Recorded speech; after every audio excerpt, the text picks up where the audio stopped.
Good evening, everybody. Welcome back to the Dugout Football Channel. The season 22-23 may be over, but we still have time to rate the players, and that is what we're going to do tonight. We're going to rate the players that played for Liverpool in the 22-23 season. However, there are three people who I have missed out completely. We're missing out Adrian, who actually played one game in the whole season. That was the Community Shield. We're missing out Calvin Ramsey, who did actually play only two games as well. And, of course, Mr. Arthur Melo.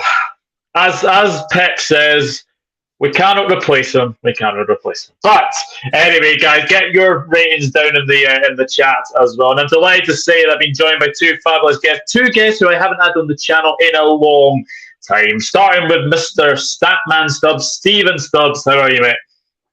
I'm good. All the better for being on here. It's nice to be on, mate. Obviously, you're always on my channel, mate. So it's nice to be able to come on and return the favour. And I'm looking forward. It's been a while since done a podcast with Jamie. I'm looking forward to it. It's going to be interesting. And I'm looking forward to this little debate, which I'm sure we'll get stuck into. But no, thank you for having me on, mate. Always a pleasure to come on, mate. No, it's a pleasure to have you. And Jamie as well. Jamie Phillips, the voice of reason is what I like to call him. How are you, mate? I don't know about that, but yeah, I'm good. I'm good, man. I'm good. Yeah, your views will go up now because you got the sex appeal on the show. So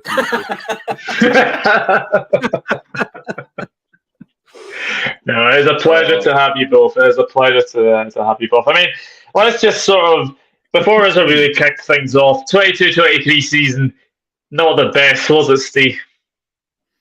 It wasn't. I mean, it would be absolutely fantastic if we could have played the season over 12 games. If it was over 12 games, then we comfortably would have been in the top four. Wouldn't have won the Premier League or anything like that. But the season is over 38 games. Consistency has been a main issue for us, and we haven't been consistent. It proves it all when we can beat Manchester United 7-0 on the 5th of March, and then the week later we lose to Bournemouth at the Vitality by a goal to 0. It just proves, like I say, consistency. We have not been consistent, and over the 38 games, you deserve to be where you are. It's not a bit of luck. It's not like the lottery or anything like that. It's over 38 games, and we've been poor this season. And listen, we deserve to be where we are. I mean, we're lucky enough to get 5th. I didn't even think we'd get European football at one point, but it's been very disappointing up until like I say, the last 12 games where we were unbeaten.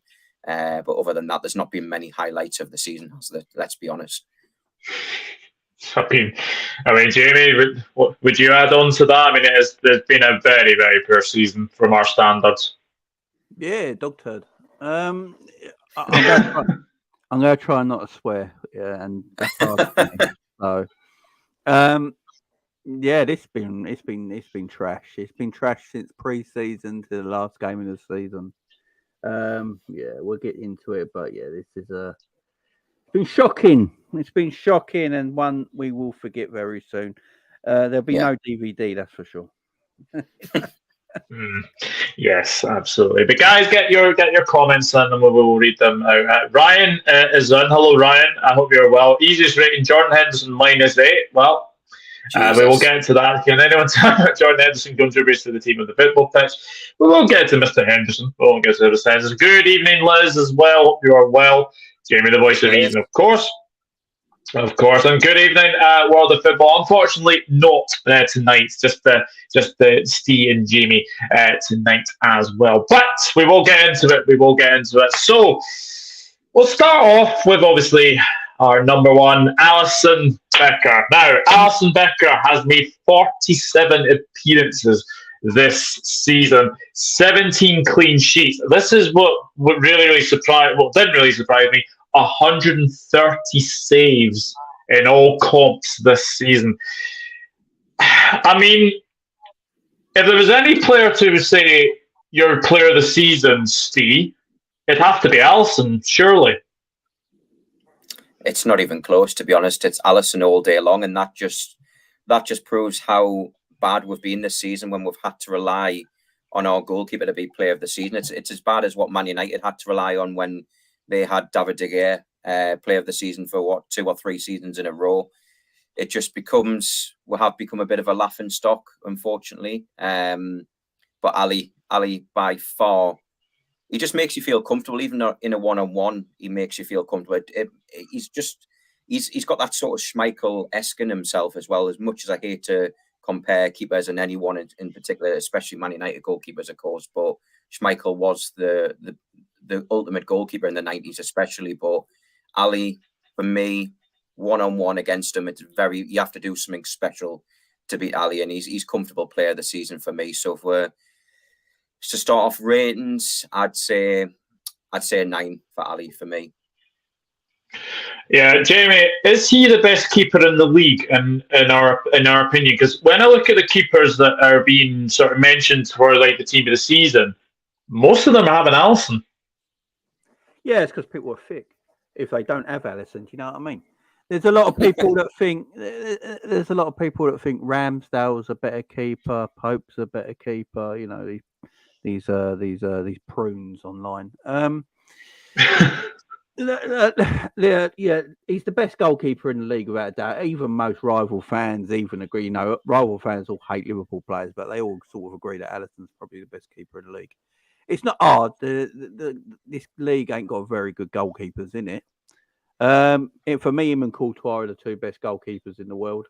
I don't think anyone gets over them two at the moment. Maybe the AC Milan keeper, but that's about it. Yeah, he's perfect for us.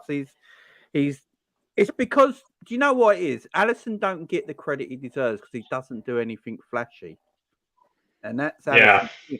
Because Ramsdale will dive at a shot straight at him and make it look fantastic when it's just like, you should just do that. Catch it. You know, I've never seen Alisson do a camera save in my life.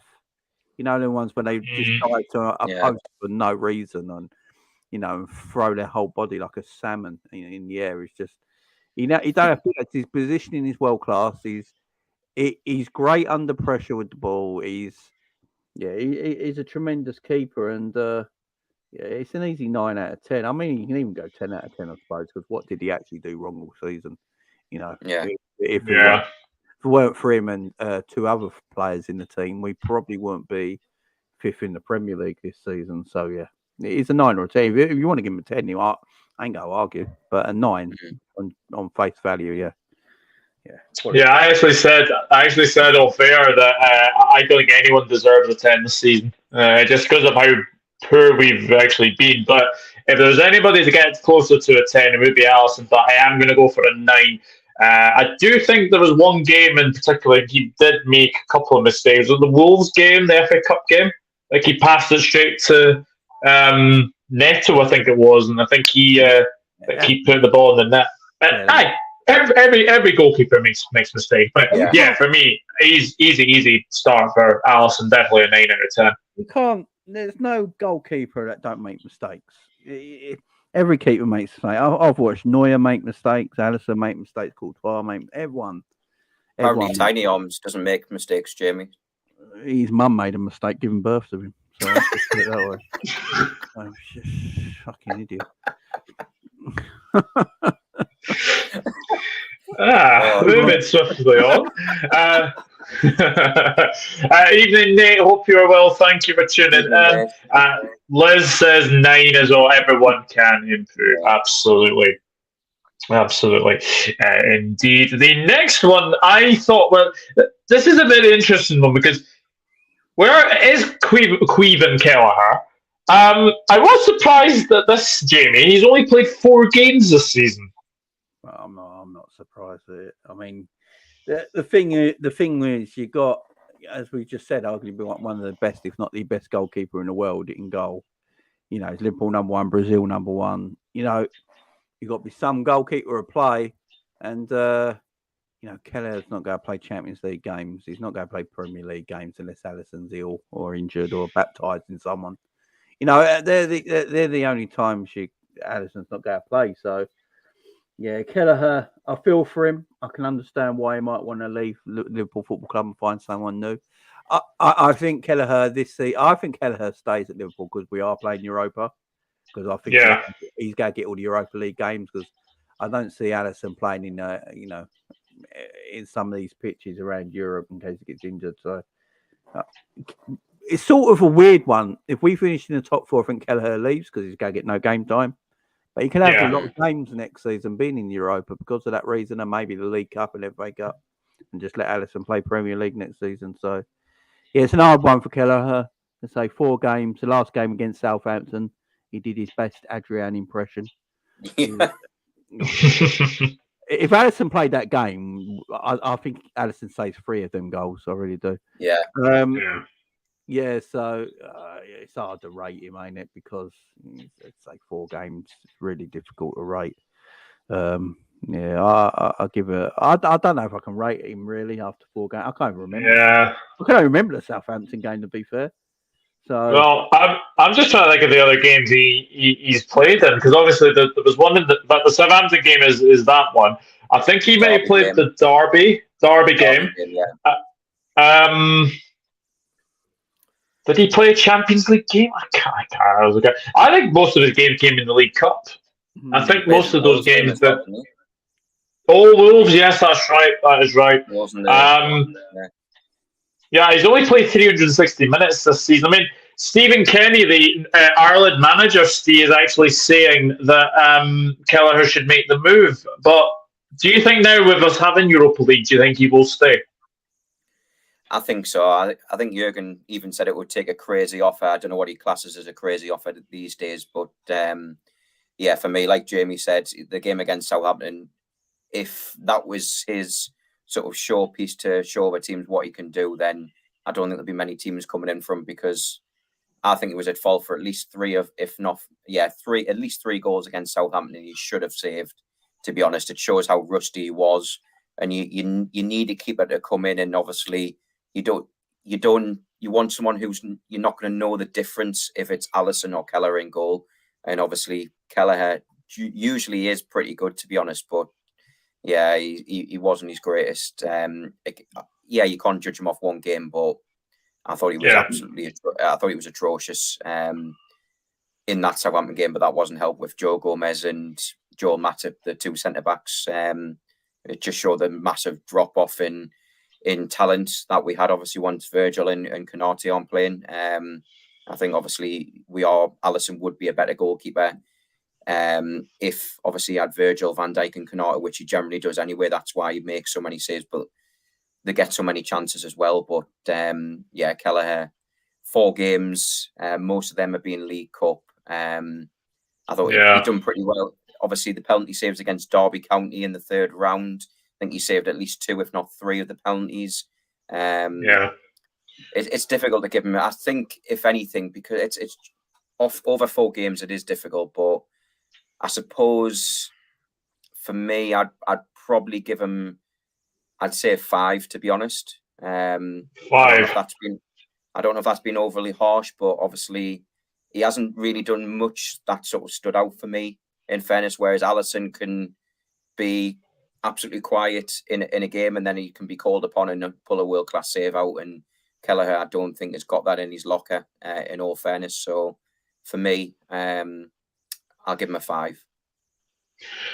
Yeah, it's very, very tricky. I mean, Jamie, you going to rate him at all? I think 5's fair, probably. You know, that last game, 5. Shocking. I think he played against Wolves, if I remember rightly now, didn't he? So yeah. I'd give him a bang average 5. Yeah, I mean 5. Yeah, 4 games. I mean, yeah, he hasn't played, and I feel for him. But I do think with us having Europa League, I do think he will play. Yeah, we're actually all in green this so far. Let's see what some of you are saying for Dinosaur. Of course. Hello, Ali News. Hope you're all right. Listen, 7. Always ready, and he's really good. He is a very good goalkeeper, got to say. Ryan says, Kelleher gets a 5, only played like 3 times. One of those times was a shocker against Southampton. And good evening to Haley. Hope you are well, Haley. Thank you for tuning in as well. Right, we are going for the next one. And as a man whose season has been a bit mixed, I'll be honest. First half, I think if we're basing it on first half, it was probably a 4 or a 5. Second half of the season, my goodness me, he has been very, very good. Trent Alexander-Arnold. So, Steve, tricky one with Trent. I mean, he has played, let me just get this, 44 games. 3 of those were subs. So he played 47 games overall. 4 goals, 10 assists, which I think is pretty good. And he has been used once as an unused sub and 5 yellow cards this season. So what would you give Mr. Alexander-Arnold? Yeah, I agree with what you're saying there, especially the first half of the season. I think the first half of the season, up until the start of the new year, I think he only had 1 assist, which was, I think it was in an FA Cup game. I think it was against Wolves, actually, in the FA Cup, in the 3-3. So it's, it was very, very strange if you base it on the first half, maybe 4 or 5. But second half, there's no coincidence once he moved into that sort of hybrid, inverted right back position. Obviously, most of his chances, I think he got 5 assists in April alone. So it just shows how good he is in that advanced position. We just need someone who can cover in that position behind him. When obviously, if it does go to a back 3, then we've got Ibu, Van Dijk, Robbo as a back 3, but I still think we need to be looking for a right back. Obviously, we're linked with Timber and also what's his face from Bayern Munich, French guy. Pavard. That's the one. That's the one. We're linked with him, aren't we, as well? I think 30 million's been quoted. So I think obviously that's something that should be scouted as well, to be honest. But for me, obviously based on the second half performance of the season, then for me, I'd give Trent a 7. 7. Jamie, what would you give Trent, especially when he's going into this new sort of hybrid role? He seems to be flourishing in that role. Yeah. I'll give Trent a 6. I think he was, let's be fair here, the worst right back in the Premier League at the start of the season. Yeah. Defensively, shocking. Something went out of his game as well. He lost his confidence. He was getting subbed quite a bit.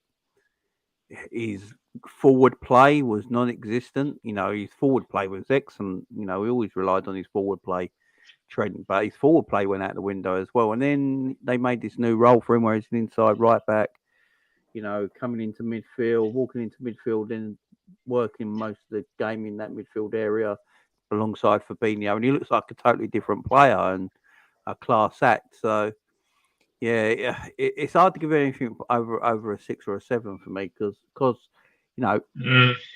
last 11 games, 10 games or so, he's playing that new role. 29 games before that, he was diabolical. So, yeah, I'll go 6.5. I'll be fair. I'll go between 6.7 and 6.5. Yeah, I mean, I had a 5. I had a 5 for the first half, and then I think it's sort of a 7, probably moving on, sort of an 8 for the second half. So I think it kind of evens out at 7 for me. 7 for me. Yeah, I'm gonna say 7 as well. We'll move on. Rob, I'm not reading that out. What you've just said. Anyway, so a player now who, for me, I really hate to say this, but I don't think he's good enough anymore. Joe Gomez. This was what really surprised me. 31 games played, 23 were starts, 8 were substitutes, 16 times as an unused sub. He actually has 1 assist to his name, which I was quite surprised about, and 3 yellow cards, and he has played 2,127 minutes, still hasn't scored. But, Jamie, Joe Gomez, do you see him being further down the pecking order? Yeah, he should be at Charlton or something like that. He's just, he's trash. Let's get this right. Joe Gomez has had 7 great months as a Liverpool player in all the years he's been at Liverpool, in my opinion. Virgil van Dijk, I think, made him look so good. We all got a bit thingy that, oh my God, Gomez is like England's best centre-back and all that.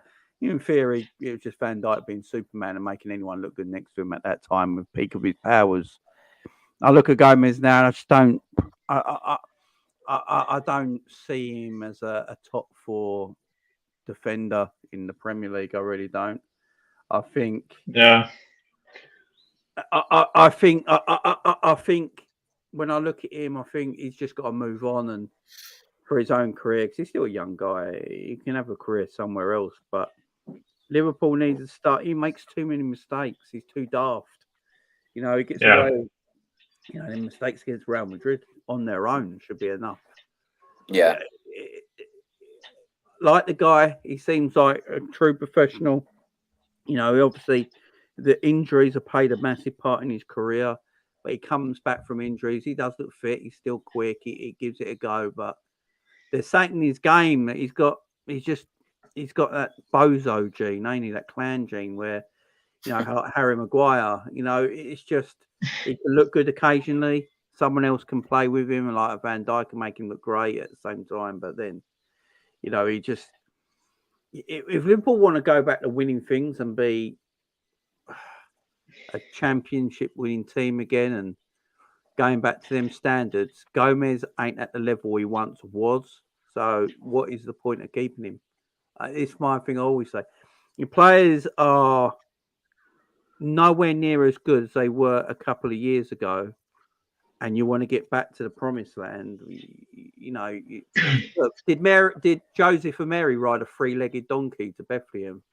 You know what I mean? No, you know what I mean? You just like, they got what they needed to get. You got to get rid of these players, man. There's no point keeping him. Gomez needs to leave the football club. He's not good enough for us no more. He can't defend the way Klopp wants to play. Yeah, he's just trash, man. Enough. What would you give him? 2. 2. Yeah, I mean, Steve, I think we're kind of now saying that Joe Gomez, unfortunately, in my honest opinion, he gives me butterflies anytime he plays in defence. I think he's not a defender. I don't know about you, Steve, but for me, I think he is a right back. If he's anything but a defender, he's a right back cover.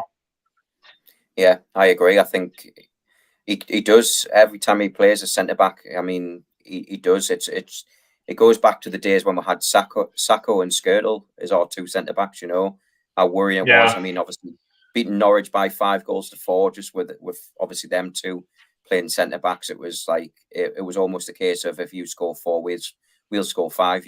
But yeah, Gomez, he was at fault for at least 4 of the goals against Real Madrid, I would say. Just absolutely shocking.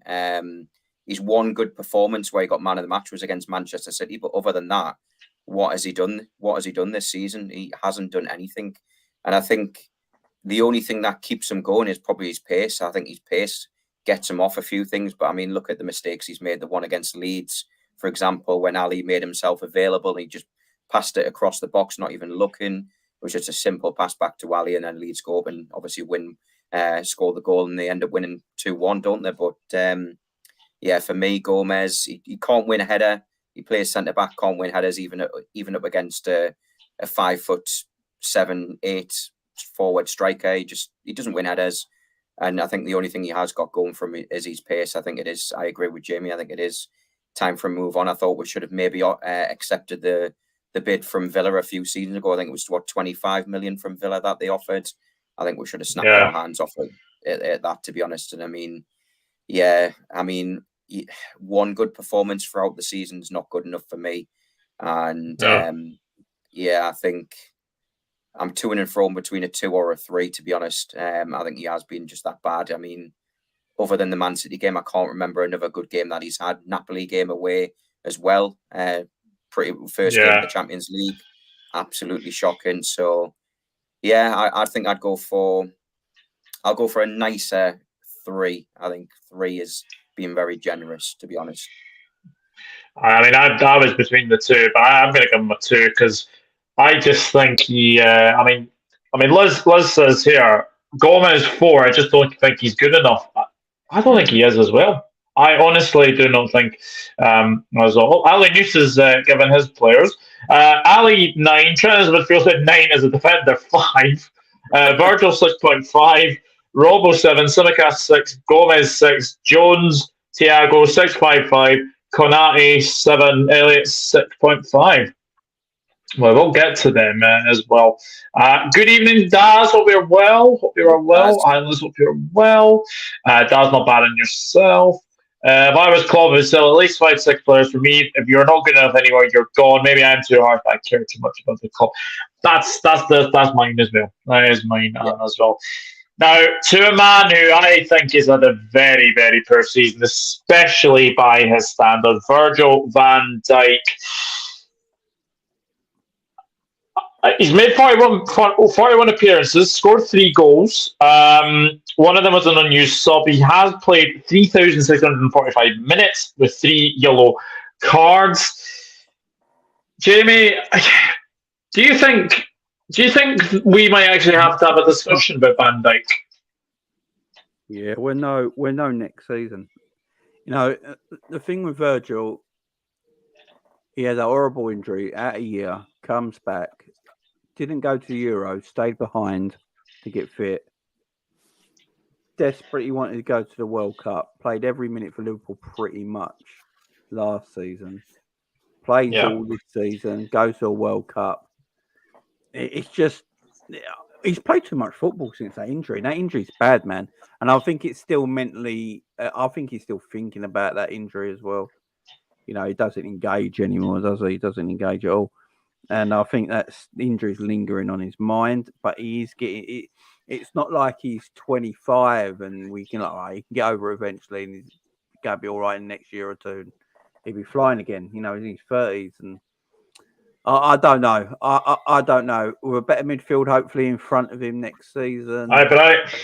A more solid look. Van Dijk's had about a different partner every week as well, which don't help. Yeah.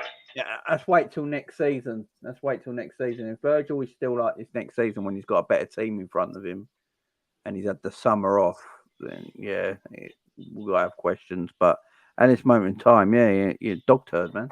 It's been crap. Yeah, what would you give him? 5. And and people might think that's harsh, but I'm going for what Virgil van Dijk is as a defender. Even at Southampton, he was quality, you know. And then at Liverpool, he became the best defender in the world. Should have won the Ballon d'Or. Lost by 2 points to Messi. You know, he was arguably the best player in the world at that time. And you know, you go from that level to what he is now. The drop is just massive. He's still better than a lot of centre backs in the Premier League, but from his standards. Yeah, he's not been good enough this season. Nowhere near. So, 5. Anything higher than a 5 for me is madness. It's just shocking.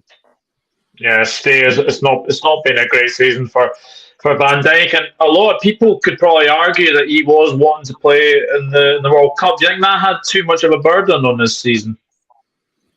I think so. I really do. I think the problem for Van Dijk, he set the bar so high. You know what I mean, and it's a bit like Robbo as well. I think they've set the bar that high, which will obviously come on to Robbo as well. But even just a little bit of drop-off form, which he has had massively this season, and you could sort of expect, especially with the injury that he had. I mean, it's probably one of the worst injuries you can get as a footballer, to be honest. But even so, his standards, I mean, he never used to be beaten at all, but there's been times where I don't know if he's been sort of putting himself back because obviously the World Cup, etc. That obviously he was worried in case of getting injured before the World Cup was obviously happening, etc. But yeah, for me, Van Dijk, he set the bar so high. If he has 1 or 2 or 3 bad games, he's had more than 3 bad games, by the way. But it's just we're not used to having Virgil van Dijk have several bad games throughout the season. Maybe you might get 1 or 2 throughout the season where he may has an off day, but still puts in an 8 out of 10 performance. So I mean, it's been a massive drop off for Virg, and I mean, obviously with regards to a player rating, I'd have to agree with Jamie. To be honest, I think he hasn't been that great. I actually think Ibu's been better than him this season when he's played. Yeah. And that says it all. He's 21, 22 Ibu. So for me, yeah, I agree with the 5 as well. To be honest, I don't think he deserves any more than a 5, and that's not just because he's had a bad season, but that's just because we're used for him having a better season that he's had. So 5, yeah, I'd agree on 5. Yeah, I was actually going to go for 4. I just think to his standards he should be a lot better. I just think this season he's been really poor. Very, very unlike Virgil van Dijk. Ali says Fabi 7, Hendo 5, Milner 5, Gakpo 7.7, Jota 7.5, Nunes 7, Salah 6.5. Interesting. Diaz 6.5. My opinion is the next footballer. Daz says Alisson 10, Trent 9, Gomez 6. Oh, interesting. Virgil 7. Interesting, Daz. Hello, Brian, as well. Hope you're good. BBD 7, considering the injury. Listen, hi, Brian. Brian said hello to Jamie and Stephen as well. I feel the team this year was like a broken engine, and you hope every morning to start. Hi, Liz. Hello, Redbird, as well. Hope you're good. Hi, Daz. Hope your tummy is better. Yeah, I did see, Daz, you're not feeling too well. Hope you are feeling a lot better as well. We are moving on to... Hang on. Whoa. Redbird, don't use the word tummy. Daz ain't 4. You know,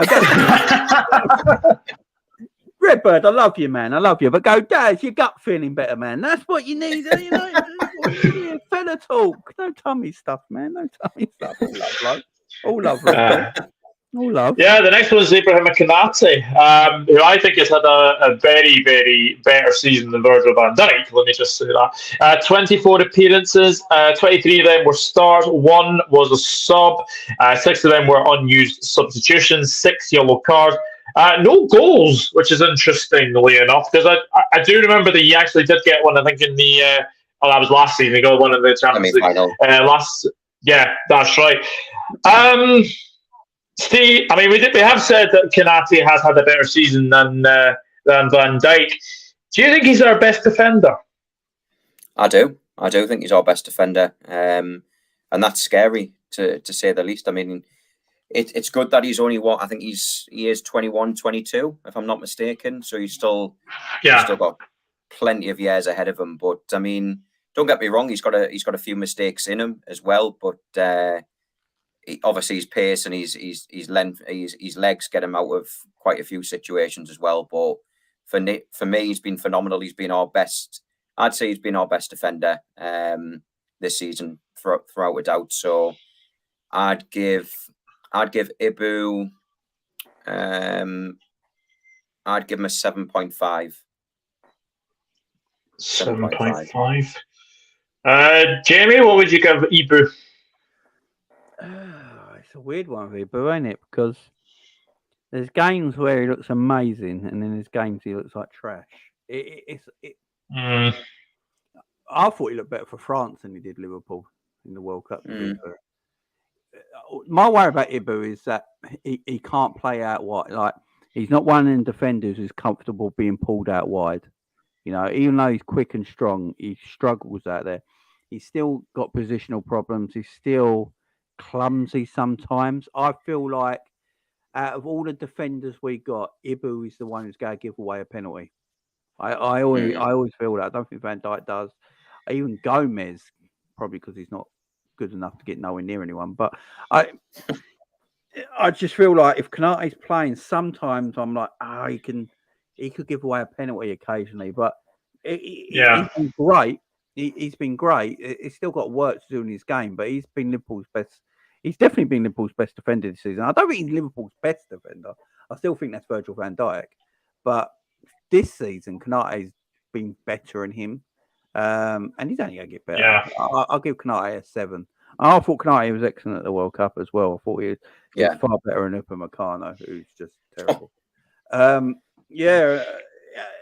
going to be a demon. There's no doubt about it, but he's so young. He's going to make mistakes.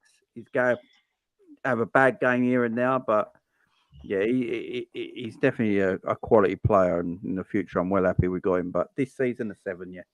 easy. Yeah, I'm in total agreement. 7 as well. I just think there was one bad game I think he had. That was Brentford. I think he was brushed off the ball way too easily by Emblemo. But I think this season he has been very, very good. Kanai's 24, Liz. Interesting. I thought he was a lot younger than that. Redbird replying to Jamie, I can't spell gut. Daz says 6.5. Kanati 8 says Liz. Brian has said, just was like a quiz for another channel, but you don't have any mutual subs really. If you want it, I can email it on to you. It's written for a host and 3 players about an hour. Yes, please. Yes, I do like me quizzes. Yes. So yes, I will be in touch, Brian. I will be in touch for that. The B7 says Redbird. Alan says we need a player like Manny who both front and back engine. Redbird, have you seen Jordan's new channel? Jordan? Who is Jordan? Yeah, I'm wondering that. Some of our fans need to learn to have a bit of patience at times, says Redbird. Yes, absolutely. To a player now who potentially could be on his way out, Joel Matip. Let's have a look at Joel. Joel played 21 games this season, 17 as a start, 4 as a sub. 2 goals, obviously the one against West Ham, which was a very, very good header. 4 yellow cards, and he has played 1,605 minutes, which is not bad at all for Joel Matip. But Jamie, I get the feeling this might be the season we say probably goodbye to Joel Matip. What do you think? Yeah, hopefully. Let's keep him going. I've had enough. 5 out of 10, useless. Now scared of the ball. I can't be having it. Gone. Next. I'm sick of these washed players, man. Just get them out of my club, man. Let's move on. He's like, last few games, he's like scared of the ball. I'm like, what are we doing here with Joel Matip? I thought we should have gone last season, to be fair. So, Matip 5. Where I've got more time for Virgil because of Virgil's greatness. So I'm willing to give Virgil next season to see if he'll come back. I just think Matip's done now, and I think we should just move him on. I think he's only got a year left on his contract as well. They're not going to redo it, are they? So might as well just let him go for 10 million somewhere next, and let him play in Germany or something like that, where the game's a little bit slower for him. Yeah, 5 out of 10. 5 out of 10. Too many mistakes. Yeah, I think I've got to say, Steve, I think barring a couple of games where he has looked very, very disappointing, there's still signs of sort of that old Joe there. Does like to sort of take the ball out of defence and then move into the midfield. But recently, is this a case of a player who's played very, very well for Liverpool? One of our good free transfers, but again, a player's time does come to an end. Do you think Matip's time has come to an end? I do. I think one of Jurgen Klopp's traits is he's very, very sentimental. He should have got rid of players a lot sooner. Naby, Ox, who are all leaving on a free. James freaking Milner, Liz, who's been fantastic for Liverpool. He's been a fantastic servant, but in all fairness, we shouldn't really be relying on a 36, 37-year-old. That's like relying on me to play for Liverpool Football Club, which is not going to happen.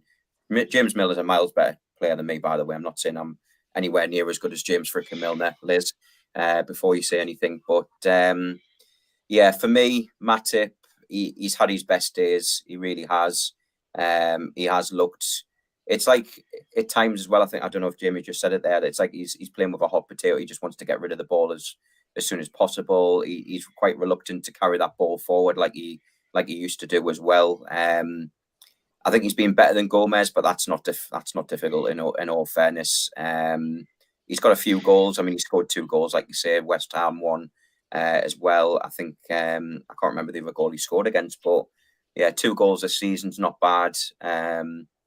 But for me, I don't think he's not been better than Virgil. So on that basis, he's been better than Joe Gomez, who I think I give him a 3. So I'll give Matip a 4. Yeah, I mean, I don't think he's been as good as Ibru. He certainly hasn't been. He's been better than Gomez. Let me just say that he definitely has been better than Gomez. I'm going to agree with Jamie. I'm going to give him a 5. I'm going to give him a 5. I do think that his best days are definitely behind him. Liz says, Brian, that's so nice. Are you okay?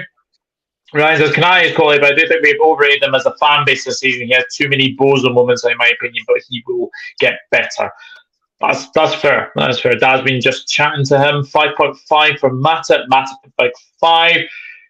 Hello to Spencer Stewart, Douglas, Stephen, Jamie, Liz, Redbird, and everyone else. Yes, hello to you in the States. Hope you're well. 7. Had some good games, but I wouldn't be surprised to see him move on. Yeah, I think so as well. Big up Spencer. Ryan says Matip gets a 2. I will miss the Giraffes Adventures if he goes. Yep. Hey, Spencer, how's the West Coast? I'm a big fan of Matt, but he's been awful this season. He has indeed. Redbird says 2. Ooh, interesting. I give him his backup. I'd rather sell Gomez first. That's the thing. I would agree with that.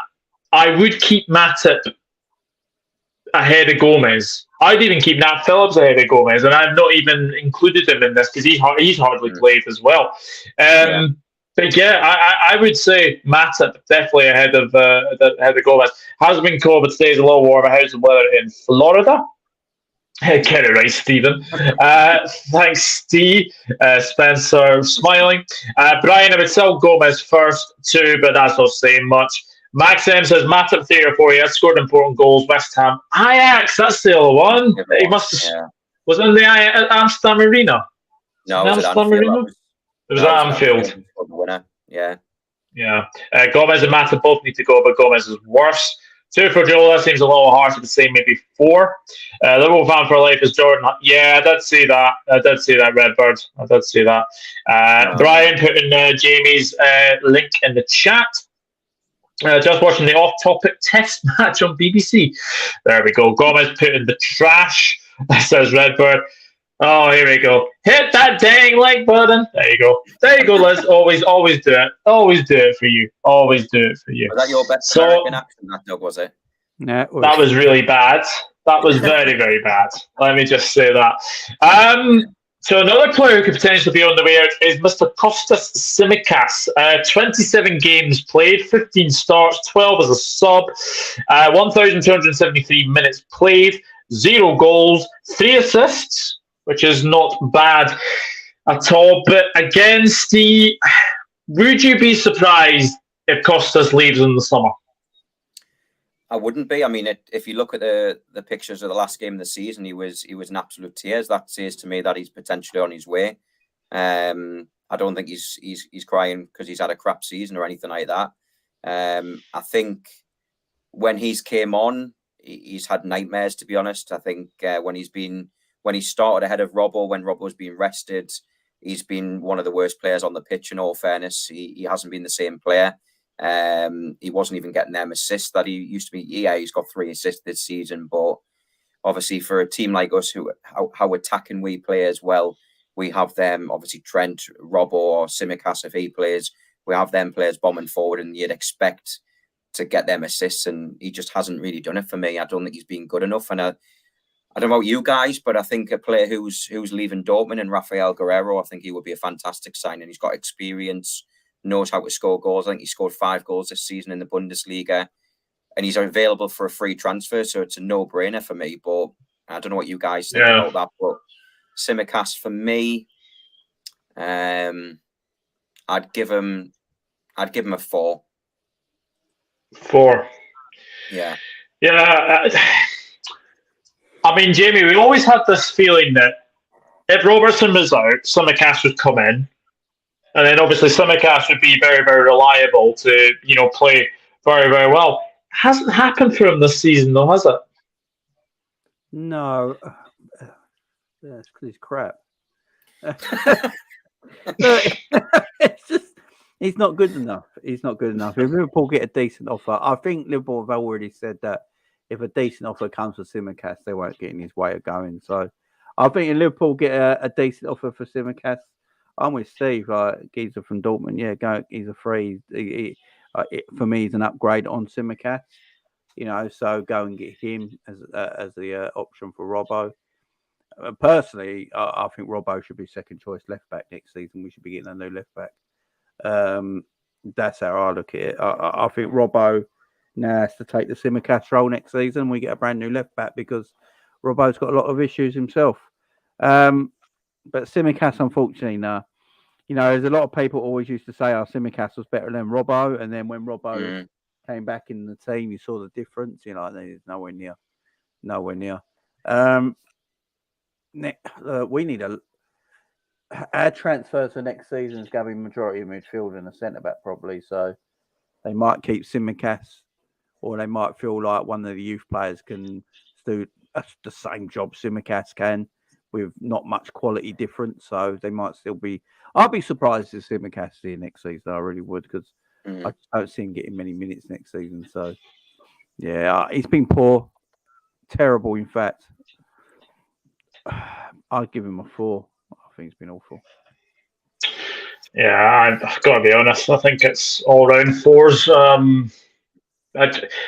It's real shame because I think last season he was very, very good when he played, and obviously scored that winning penalty against obviously Chelsea to win the FA Cup. But this hasn't happened for him this season, and I don't know why. I mean, there's a lot of people saying that they would actually like to see potentially him leave. Anyway, Brian put Statman Stubbs' link in the chat. Does if you would do 2 straight training sessions, you'll be played better than Gomez. Yeah, I think I would. How do you, Spencer? Tsimikas is crap. To be honest, gets a 4. Costas gets a 5 to Spencer. Spencer, well read bird. Simi 3. Tsimikas has gone backwards. I would absolutely agree with that. Good, thanks, Spencer. Costas 5. Danzen, who would you get as a better backup to Robbo, i.e. a player who knows he won't be first choice? Robbo's the backup. If we're doing this properly, Robbo should now be the backup, and we should be getting a new left back in. If we're doing it properly. Yeah, Max M, hello, mate. I believe you're new to the channel. If anybody is new to the channel, please do consider hitting that subscribe button. He's also going Tsimikas 4. It hasn't happened for anyone, but I think he's fine as a backup. I think Costa's tried to be better than he actually is. I gave him 6 for the work rate, but that's it. Last season he was a lot better. Yeah, we have nothing in the academy left back. But looks at it. Tsimikas will leave the way he was playing against Villa. He leaves, in my opinion. Brian, I was looking at that too. It's surprising. Difficult position to excel in. Yes, Brian, that makes sense. Joe Gomez is horrendous. I've never rated him. Carried by VVD from 2018 to 2020. Well, speaking of the other left back, and it's obviously my countryman, Andy Robertson. Let's have a look at Andy Robertson. 43 games played, 37 starts, 6 as a sub, 5 assists, 3 yellow cards, 3,338 minutes played. Tricky one with Robbo. I don't think he is being quite at it this season, Steve. I'll be honest. No. Again, it's a bit like Virgil van Dijk. Robbo, for them few seasons, like 2 or 3 seasons, there was probably no one better than him as left back in that position. Sorry, but for this season, he's definitely not been himself. A bit like Virgil van Dijk, really, but Robbo hasn't had that injury, to be honest. And obviously, I wouldn't want anyone to have an injury like what Virgil van Dijk's had. Obviously, there's been some standout moments for Robbo, especially with what he done against Jordan Pickford. Obviously, in the Merseyside derby, that was quite funny. But obviously, back to player ratings, I think for me, I think it has been a poor season for Robbo. But again, it's been a poor season all round for Liverpool. For me, I think Robbo, I don't think he deserves any higher than a 6, to be honest. 6? That is low for Robbo. Jamie, what would you give Robbo? Robbo's got a way of murder all season, in my opinion. He's the player sort of no one ever comes to. We always talk about Van Dijk at the back and like that, and Robbo's been awful this year. Robbo's 29 now. People got to start thinking, yeah, Robbo might have a few assists this season. Yeah, assists. You can pass it to someone 3 yards away and that counts as an assist. We've got to be careful with this assist stuff, really do. I look at Robbo, 29. He's going to be 30. The way Robbo plays is about high energy, up and down the pitch continuously, trying to put in crosses and assists, defending at the back and doing that for 90 minutes every game. He's going to be 30 years old. People got to start understanding we need a new left back. That's why I want Robbo to be the backup left back.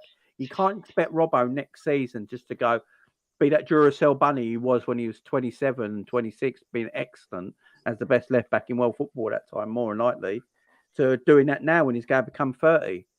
You know, you got to look to the future and get new players in and put Robbo as that second choice. Can you imagine Robbo as your second choice left back? Say we've got a brand new left back here who's an upgrade, right? Who can do what Robbo did a few years ago, and Robbo's your backup left back. That is quality. You know, Robbo is the upgrade to Tsimikas as a left back cover. So that is quality, having that backup, experienced, come in, you know, when he comes in, he's going to be a hand, he's going to be great, you know, but he's just not your first choice anymore. Got to look to the future, guys. Robbo's not been great this season. He's been better defensively than Trent has as a fullback. There's no doubt about that. Not as good going forward, but that's because he has to do so much, Robbo, in his game. You can't take away Robbo's natural game. If you start to take away Robbo's natural game, you're not going to get the same player. And that's happened this season because we've put him in the back three. So I'm going to go for 6 on Robbo. Not, you know, knowing it's probably one of his worst seasons he's had for Liverpool Football Club, in my opinion. Yeah. I was going to say, I think that's potentially why we're looking at maybe a left-sided centre-back as well. So when we're doing the back three, maybe that is a potential as well. But I do think Robbo's still our best left-back. I really do. But if we're going into this new formation where Trent's that inverted right-back, or unless Trent just goes right into midfield, in midfield 3, I don't know. I don't think he would do if we're going to if we believe all this talk that we're getting McAllister, Kone and Thuram, then potentially does even get into that midfield. So obviously you're looking at that inverted right back position. Obviously a back 3, does Robbo fit into that? He's not used to playing in that position. So like I said, there's no question that we're after, I think it's in Ignacio as well. And that Van de Ven from Wolfsburg, both, I think they're both left side. Well, I know Ignacio is a left-sided centre-back, isn't he? Not too sure about Van de Ven, but for me, Robbo is still our best left back, but I think there is a reason why potentially we are looking at a left centre-back for me. Yeah, I'm going to go for a 6 as well for Robbo, and I think he's been better for Scotland than he has for Liverpool, I'll be honest. I think we have other players we need putting out before looking at replacing Robbo, though. Robbo, best shithousery, 10. Don't skip it. Read it, man. I don't care if people come for me. Come for I think me. Jamie's lost. If you're happy with a 29-year-old left back who ain't as good as he once was and hasn't got the energy he once was, and you want to continue playing left back, don't come to me when Liverpool aren't winning the things you want Liverpool to win. Just saying. Ryan says 5. Daz says 7.5. Robbo 6. Bear stuff to Jamie. After Manny left, Robbo was working a lot more because he don't get any help with the left flank like he used to. That is very true. With this new system, we're playing with the left back has to move as this left centre back where we're in possession and defending transitions. Robbo needs to be replaced with a squad player. I'm in Resio. Hello, ain't replacing Robbo. He's one of the main guys. Firstly, Klopp carries on with this new formation. Mickey Van de Ven will probably be brought in because of York, and he'll probably play left side centre back. Robbo's energy is unmatchable. Robbo needs a decent backup 6. That's for next summer. FSG won't spend enough to do this year to do what we need in midfield and centre half. Also by a top left back. I agree. He needs less time playing to keep his energy. I would play Simi more time. Interesting. Interesting enough. Now, guys. This is my thing with Robbo, though. Like, Robbo's energy is unmatchable. He had no energy this season. I don't know if I'm watching the same thing as everyone else, but, you know, Robbo, he had an energy of a dad with 17 kids. You know, the man had no energy this season. And this is what I'm saying. He's 29 going on 30, guys. we're not a retirement home. We can't keep keeping players because they were special to us once. We have to move on. So if anyone says keep Jordan Henderson, I might just get a gun. All right, send it right now. We got to stop. We got to stop. Robbo's ability to play from the back in this new system is putrid. Yeah, it certainly is. To now the midfield, and to arguably for me the worst player of the season for me, Fabinho. Let's have a look at Fabinho's stats. 49 games played, 40 as a start, 9 as a sub, 2 assists, which is quite amazing.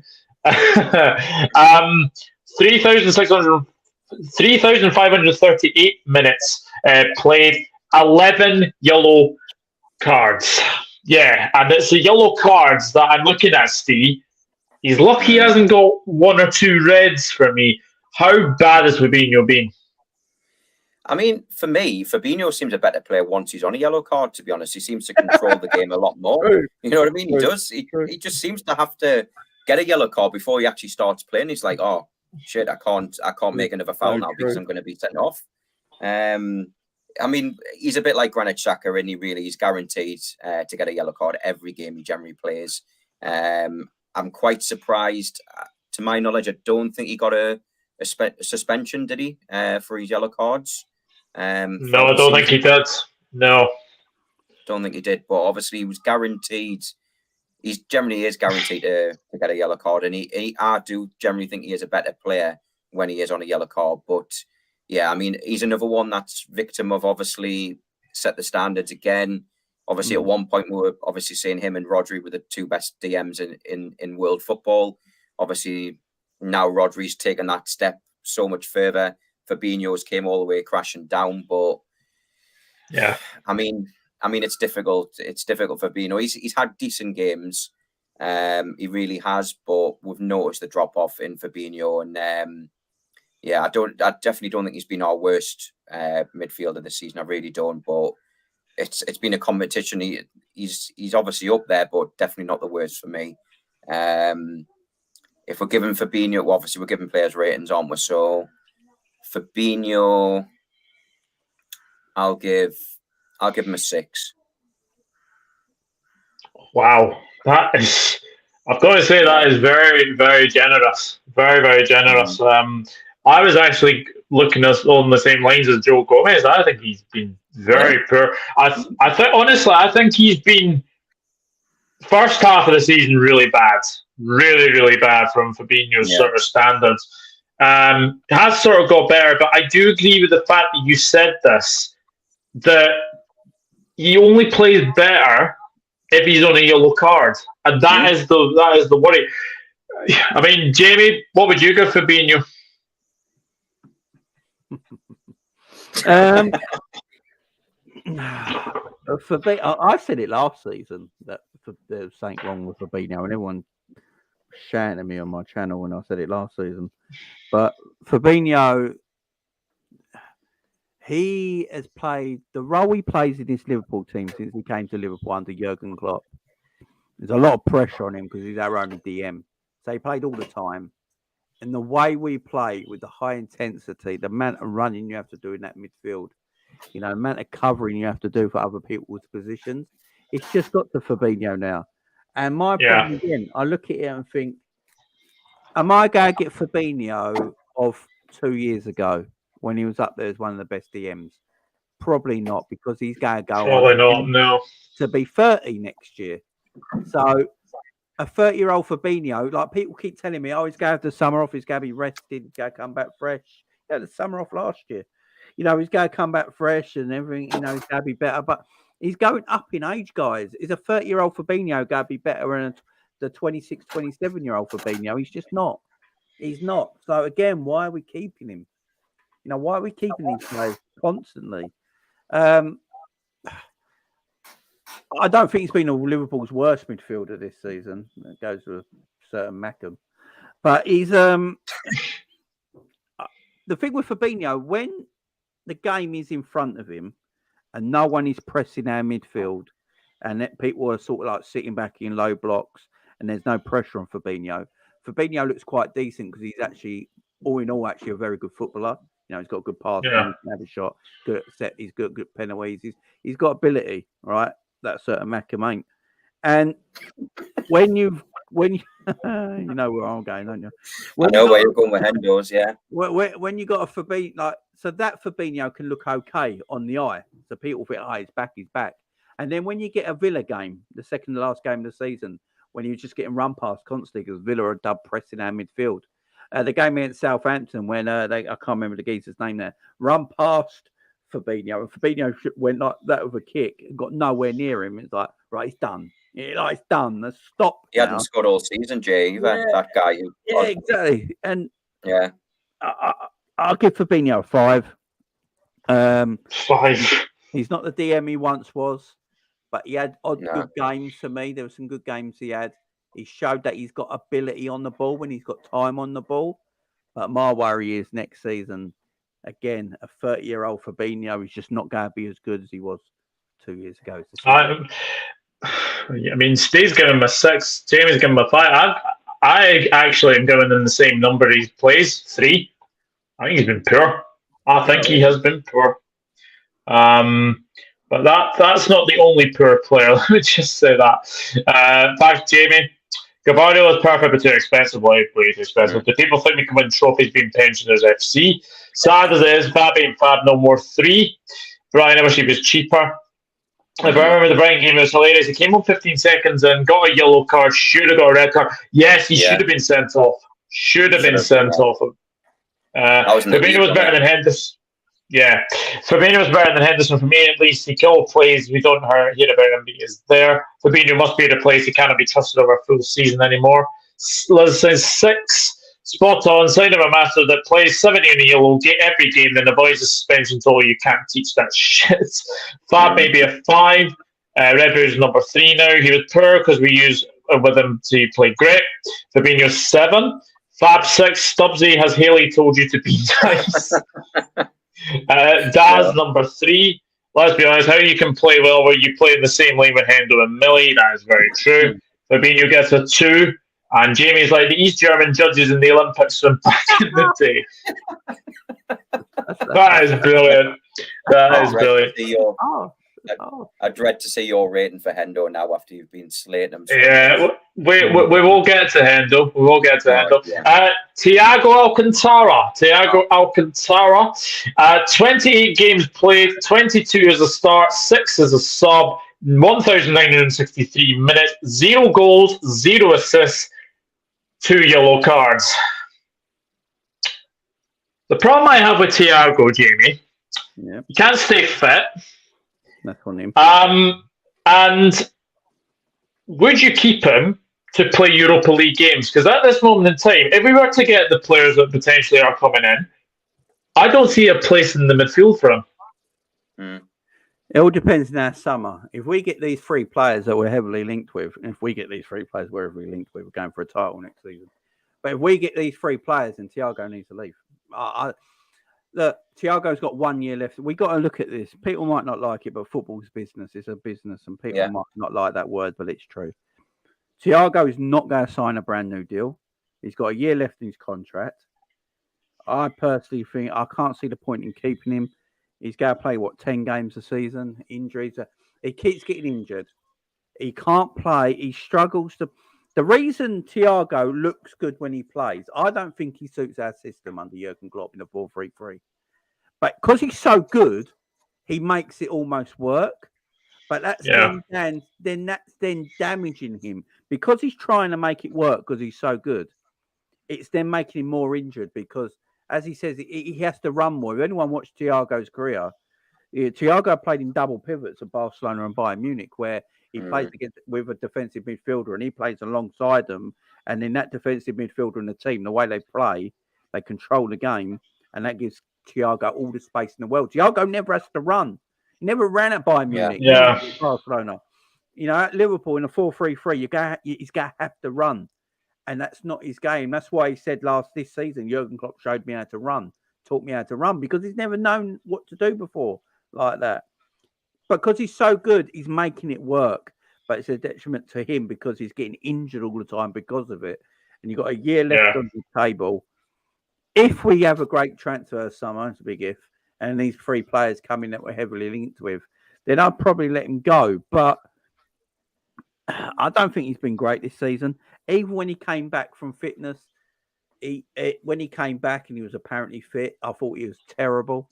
One thing I will say on my rating with Fabinho, because with Thiago, so I'm giving Thiago 3 for the whole season. I thought he was terrible.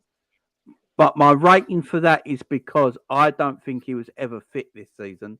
Even when he was available to play, I don't think Thiago was fit. I think he's had this hip problem for a long time. I think he had it last season as well. We put off surgery thinking rehab can get him back to normal. Now, look, if the surgery's gone well and he's got rid of this hip issue, he might be a good player for us next season to have around, in the squad. But again, that depends. So, yeah, I'm going to give Thiago 3 because I honestly don't think he's been fit all season. Yeah, I was actually thinking of a 4 for Thiago. I don't think he's had a good season. Obviously, congratulations, Thiago, because apparently him and his wife are expecting another child as well. So congratulations to both of them. Saw on Instagram the other day there. Steve, what would you give Thiago for this season? I mean, my worry is how can he still be getting with his missus when he's injured? He seems to be having more action with his missus than more action on the football pitch. In all fairness, fair play to him, but for me, it's called one pump Thiago, ain't it? That's what it is. Possibly, maybe, you never know. But there's no doubt Thiago is a world class player. But I have to agree again. Obviously, when he's played in these Barca teams and Bayern teams, he hasn't had to run, and he's not used to it. And when you've throughout the season, he's been in the midfield with Henderson and obviously Fabinho, obviously Elliott from time to time.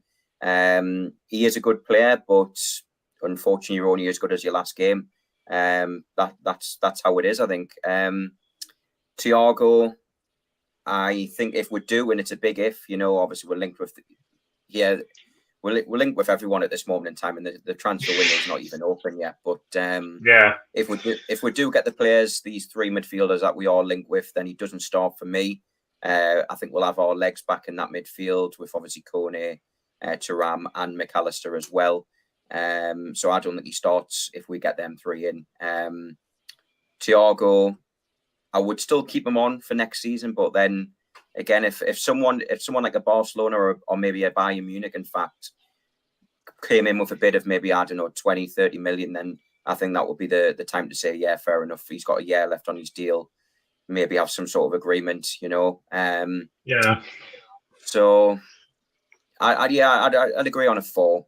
I don't think he's deserved any more than that. He's not been consistent this season at all, has he, with the games that he's played, and he could have been carrying an injury. We don't know, like Jamie said, but yeah, 4 for me. Thiago slipping one by the goal. That's terrible, Spence. That's terrible. Spence laughing from Liz. Thiago 5. Thiago 5 says Spencer. Liz. We are saying goodbye to the one and only James freaking Milner. That time. I still feel sad. I still feel sad that we are saying goodbye to him. 41 games played, 12 as a sub, 29 as a substitute, 5 unused, 1 assist, 1,277 minutes played, and 3 yellow cards. Jamie, we're going to miss Milner, aren't we?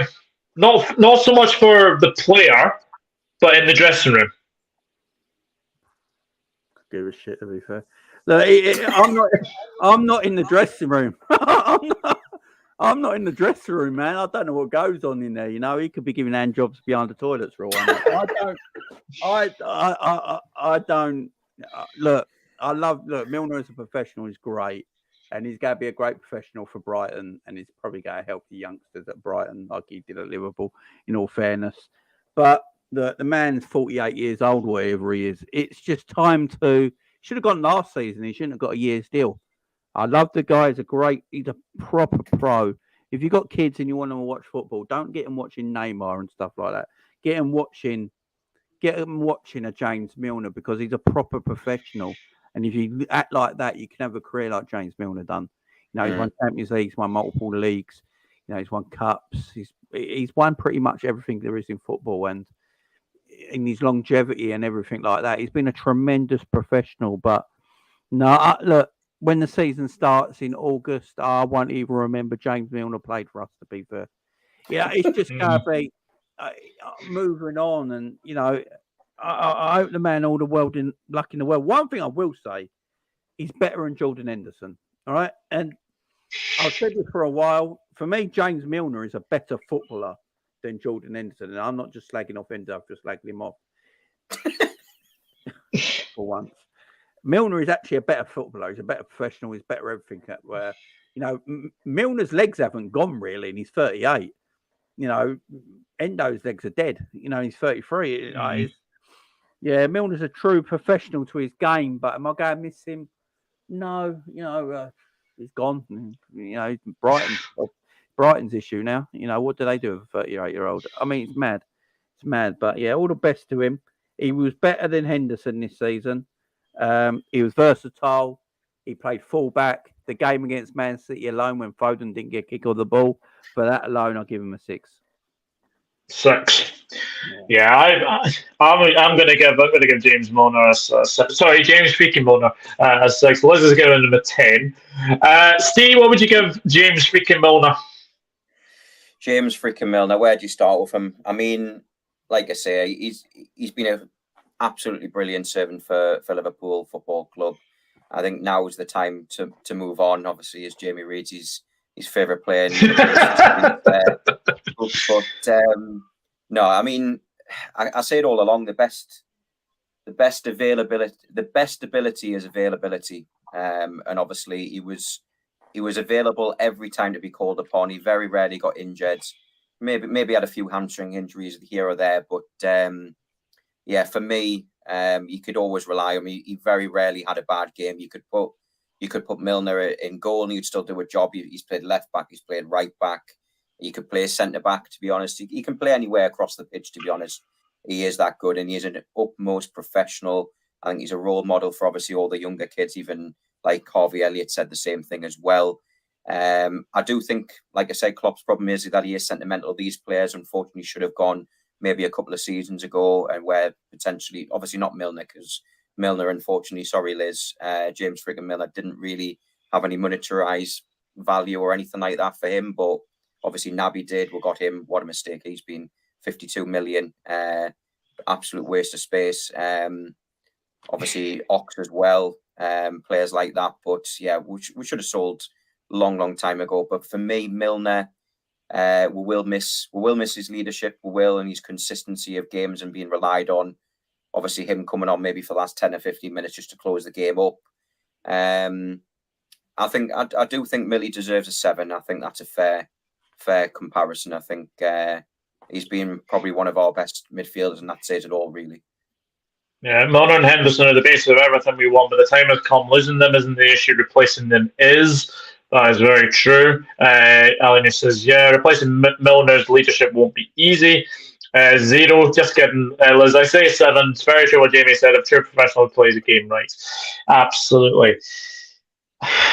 We know who the next one is. Naby Keita, 12 games played. Congrats. 12 games played. 5 as a start. Is that over 5 seasons, Doug? No, this season. 5 as a start, 7 as a substitute, 485 minutes played. That's pathetic. And 2 yellow cards. I'm just going to throw it at the bat and say 1. Thanks for turning up. Jamie?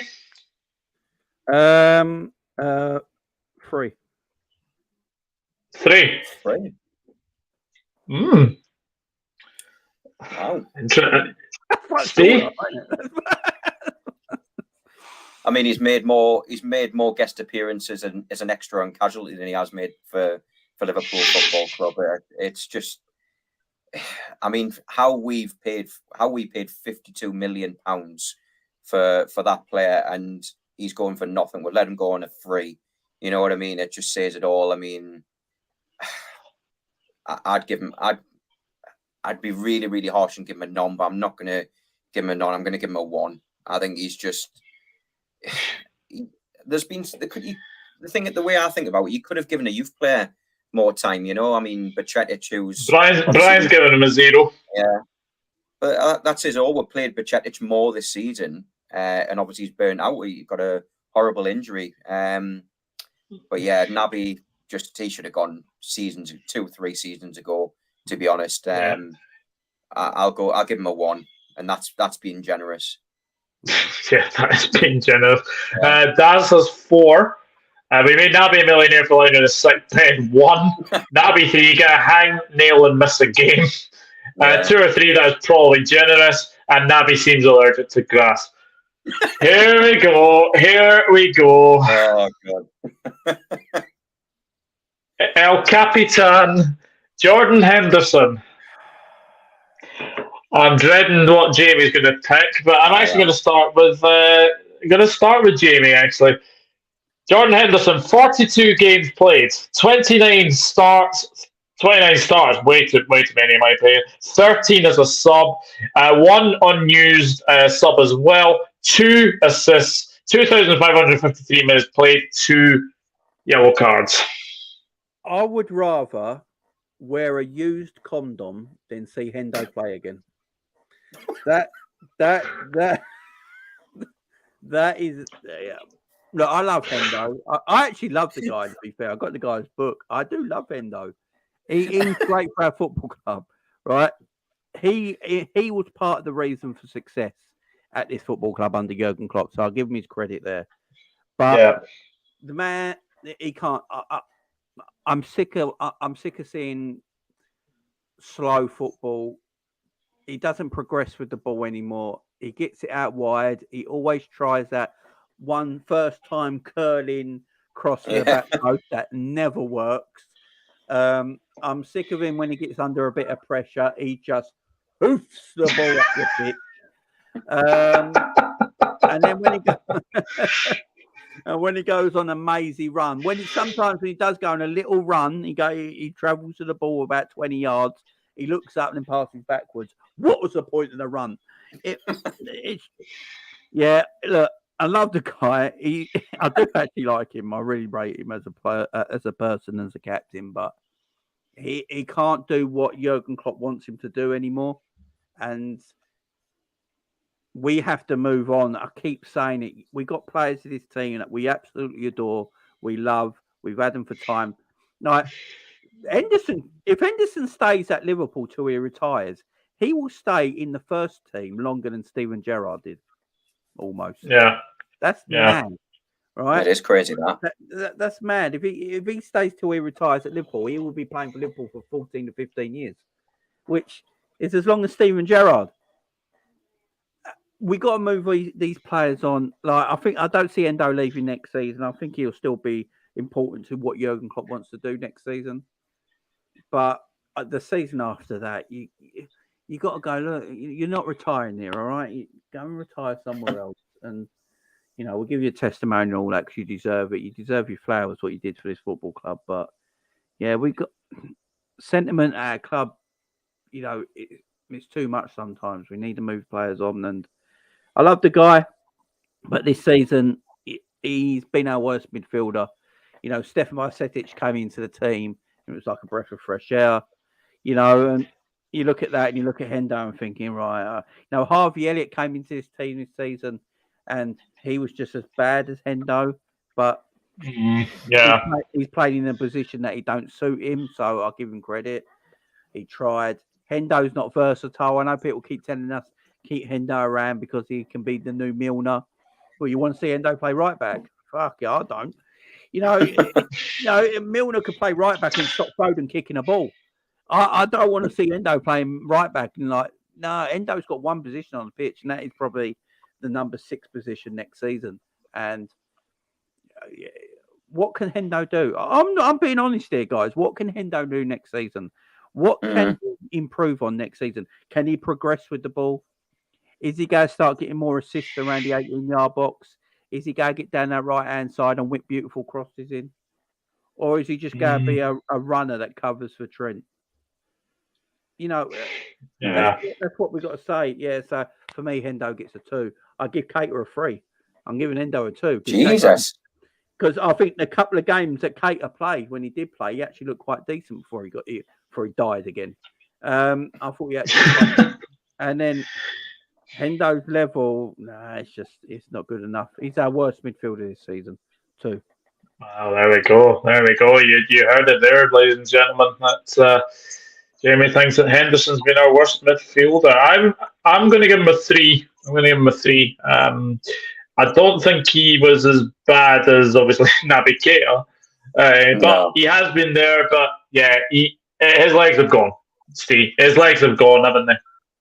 Yeah, I mean it's going to, especially with the way that Klopp trains his players. I mean, especially pre-season as well, 3 training sessions a day and stuff like that. He just can't do that anymore. I do think Henderson stays around next season because I do think he comes on and does play that Milner position, but just purely in the centre midfield position. He doesn't come on and play right back.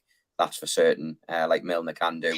I think he'll be brung on for the last 10, 15 minutes to try and close up the game and obviously with that bit of experience and leadership. But yeah, I mean, obviously Henderson, what does he offer? I mean, what does all our midfield offer? Because it certainly doesn't offer goals. You know what I mean? McAllister, who we're linked with, 12 goals this season in the Premier League. That's more than all our midfield put together. So we're missing players who can carry that ball forward and actually score goals from outside the box. The only one that could potentially do that was Ox, and he's obviously leaving. So we're missing someone like that. But Milner, I mean, obviously other than experience, what does he offer? And I agree, obviously, them passes that you see him hit first time down the line to that goal, generally 9 times out of 10 go out of play or go back to their goalkeeper or their left back. I mean, it's very, very difficult. He's definitely been better than Naby Keita. That's not difficult. He's not been as good as Milner, no way. So I'd give Hendo a 4. 4 for Henderson. This question from Ali News says, let me ask you something, guys. What do you prefer, to buy Barella for 70 million or these two? 100% 2 of them. Thuram and Coney. 100%. 100%. I think the Kone transfer will happen, by the way, because Big George is coming as our sporting director. His son is now the Mönchengladbach. So they just go, all right, Dad, gives Kone done. It's done. That'll happen. That'll happen. Hendo's lost on the pitch. Henderson can't play 6. Wow, 5. Did you give him an extra 4 points because he's captain? 3. What did you have for lunch? McAllister would be a massive upgrade on Henderson, 100%. Yeah. Brian agreed. Even Hooperson's fanboy Jamie only gave him 2. Hello, Ravi. Hope you're good. Hey, never buy Italian. Yeah, that is very with that. Never buy Italian. Oh, bloody hell. Are we on about food or women? What are we on about? But I think the fact that Barella possibly. Barella stuff, of course. Yeah. Another man who has left us is Mr. Alex Oxlade-Chamberlain. 13 starts, 5 as a start, 8 as a sub, 7 unused subs. 1 goal, which was a header in a 3-1 defeat against Brentford. 497 minutes played. And no bookings and no red cards as well. See, it's a shame about Ox because, again, it's been too sentimental. We should have got rid of him last summer. I think we had a good discussion about it. I think we all had a discussion that Ox should have been away last summer. What would you give Ox overall this season? Hasn't played much, let's be honest. The thing is, when Ox comes on, he doesn't look like he's going to score a goal. I mean, he's just lost all ability, to be honest. And it's no disrespect for him, but that injury, that horrible injury he suffered against Roma, before that, he was probably one of the first names on the team sheet. He was that good. Even Jurgen Klopp said he was just unplayable at times. Obviously, the games against Man City, Roma as well, before he got the injury, he was unplayable. But yeah, this season, the 1 goal, which was a header against Brentford in a 3-1 defeat didn't really count for anything in fairness. And yeah, I think for me, and I think this is generous, I'd give him a 2. I've given him a 2 as well. Jamie? Oh, I forgot about Ox. I'll give Henderson, right. What did I give Endo a 3? Right, Yeah. Endo weren't our worst midfielder. The little mixed love child was. Yeah. Yeah. Yeah. I don't You know. give Henderson a 2. Can we give him a DNF? Did not finish. Yeah. Ox.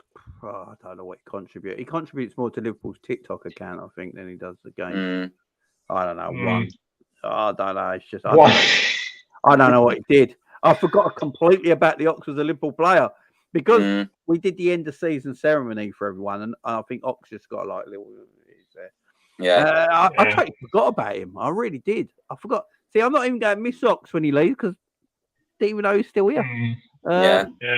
Liz says Ox 8 for dance videos, 3 for football.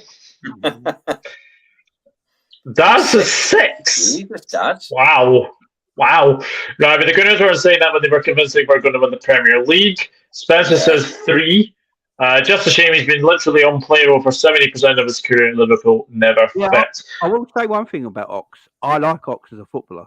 You get a fit Ox in a good system. I think Ox is a damn good footballer. Fortunately, injuries have just ruined his career now. Really. Yeah. So you're giving Ox a 1. Yeah, 1. I forgot he was here. Well, to a man who season didn't start off the best, but had a very, very good end to it, Mr. Curtis Jones. 21 games played, 13 stars, 8 as a sub, 9 as an unused sub, 3 goals.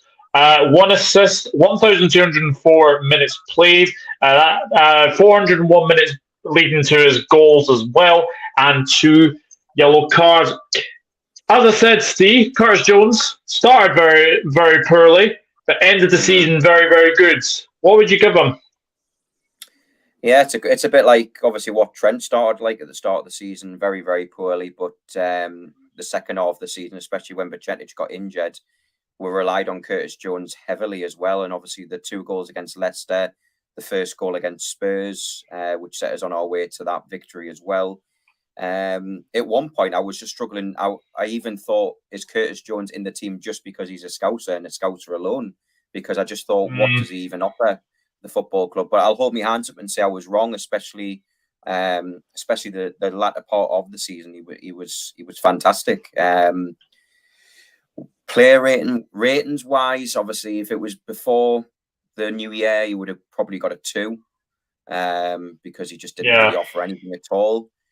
Obviously, sort of from February onwards, I'd give him.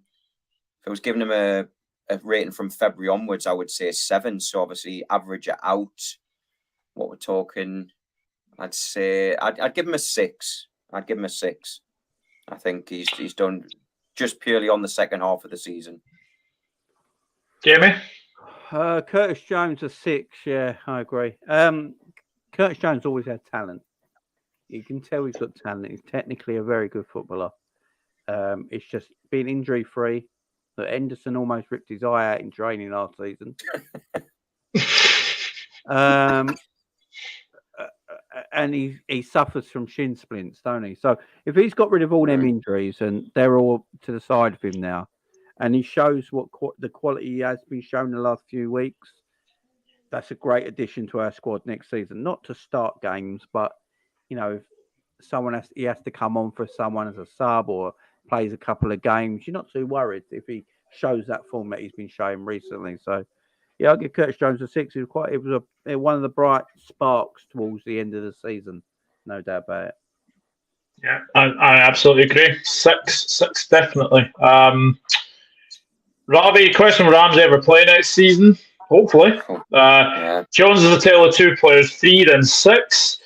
Daz, you have a gut problem. I think your head's gone with all the outrageous ratings you're giving. Just joking, mate.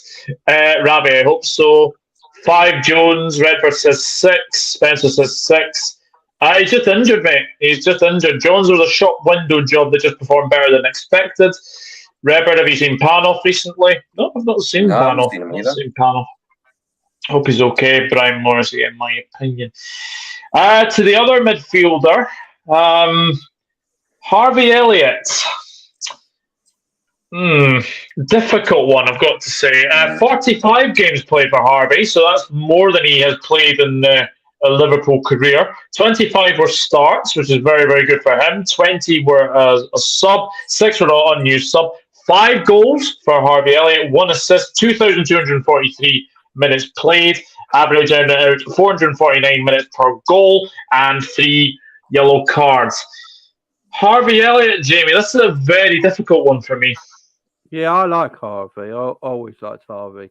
I thought at the start of the season, Harvey was one of the bright sparks in the Liverpool team.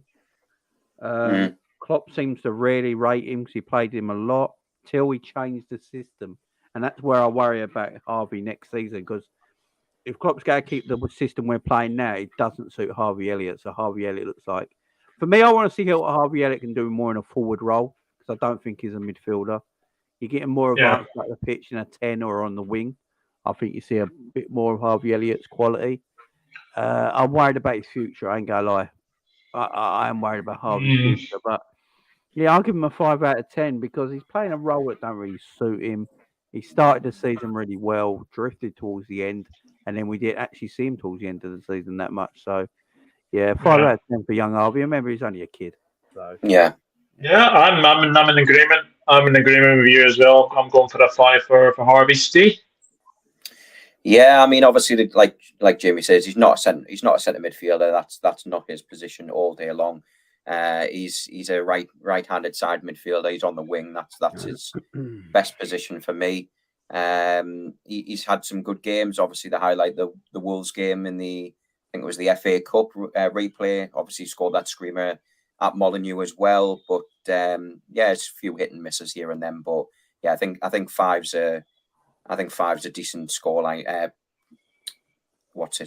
Player rating? Sorry for Harvey Elliott. I don't think he's deserved any more than that, to be honest. But he's got massive potential. He's only young, and he's only going to get better. Which I do obviously look forward to seeing what he can do next season. He's played a lot more games as well.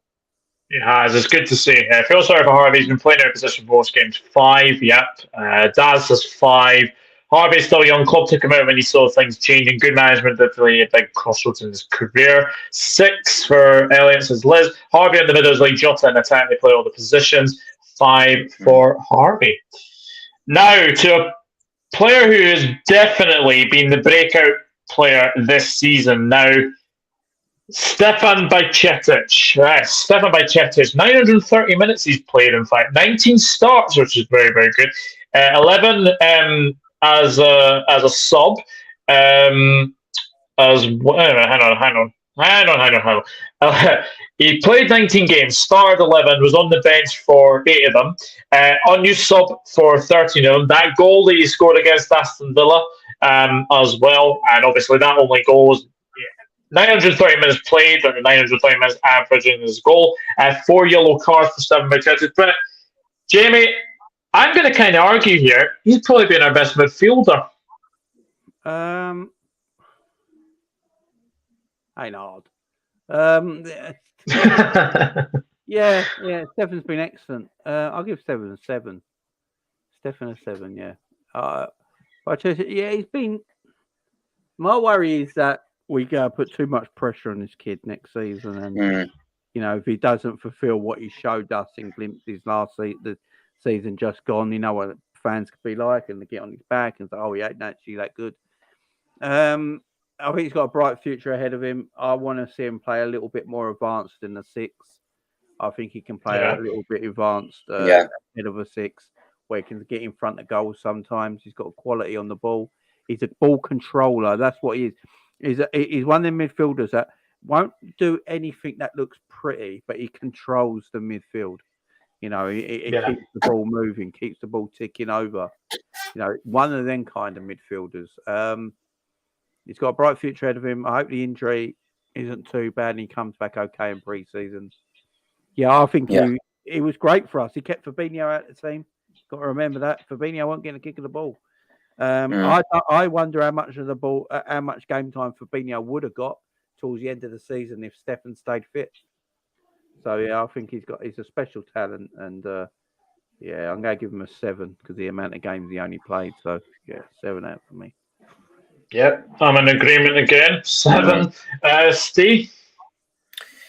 Yeah, I mean, he was fantastic. My only worry is that if Klopp overplays him again like he did this season, because he didn't have much of a choice really with our injuries.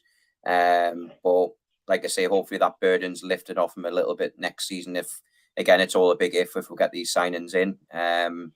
But yeah, there's no doubt he's been one of our standout performers this season. And like Jamie said, it's not been difficult for the midfield when you look at it. Hendo, Fabinho, Milner, Ox, Naby Keita. I mean, obviously Curtis Jones has been a standout as well. So for me, I think Bajcetic deserves a 7, like you guys have said. I think he has been great, and it's just a shame he got that horrible injury. Stefan 7, I think his future is bright. Redbird says 8. Excellent season for Bajcetic. Yep. Stefan gets an 8 from me, says Daz. 8 suspense. I really like him. I do as well. Velvishwan is on the low, mate. Who got the lowest rating of 8? Henderson and Gomez. I'm raging. Gomez is actually my lowest out of the sort of the starters. Naby is my lowest rating as a 1. Jordan Henderson is Jamie's, believe it or not, out of all the stars. Alex Oxlade-Chamberlain is his lowest as well. And Steve's is Naby Keita as well. And out of the stars, it's definitely Ox as well. Klopp's not how to manage players. Yeah, we'll get the time he needs. He won't have all the responsibility on his shoulders. The Europa League will be perfect by Chetis. I absolutely agree with that. Brian, I think so too. By Chetis 7, I wouldn't say outstanding. Same with Jones. He's been doing the basis of the midfield. Best trio was him, Thiago and Batch. Keita, I mean. Right, to a player that, well, we are definitely saying goodbye to. And I mean, the word Liverpool legend comes to this man, is Roberto Firmino. 35 starts, 35 games, 18 starts, 17 as a sub, 0 as an unused sub, so that was very, very good. 13 goals, 5 assists, 1,720 minutes played, as averaging out 132 minutes per goal. And Firmino was very, very clean because he had no bookings and no red cards as well. Jamie, I mean, out of the players that are leaving, we're going to miss Bobby, aren't we? Yeah. I love Bobby, man. I love Bobby. He was excellent this season. I think when Bobby was fit, I think what Bobby did this season has gone a little bit under the radar because of the injuries. But when Bobby was fit, he was arguably our best forward. Even when he came back last couple of games, he's getting goals. Bobby's going to be missed badly, especially Salah and Mane wouldn't have been as good as they were if it weren't for Bobby. That front three, I keep saying it. I will keep saying it. I don't care if people can fight me. It was the best front three in Europe. I don't care what anyone says. Yeah. It might not be individually. You might find better players individually than them three as a three. But as a unit, what them three did for Liverpool Football Club, the way they defended, the way they attacked, the way they broke down games, the way they just petrified defenders in their ability, that's the best front three I've seen in the Liverpool shirt, probably. Bobby's going to be missed, man. Bobby's good this season, man. Bobby's a 7 out of 10. Bobby's one of the better players this season for Liverpool. I don't think he had many bad games at all when he was fit, to be fair. I thought he was excellent. No, absolutely not. 7 out of 10. Yeah, I've given him an 8. I've given him an 8. I'm just going to miss him. I'm just going to completely miss him. I mean, C Senor is just going to still be on our heads going away. So, Steve, what would you give Mr. Firmino?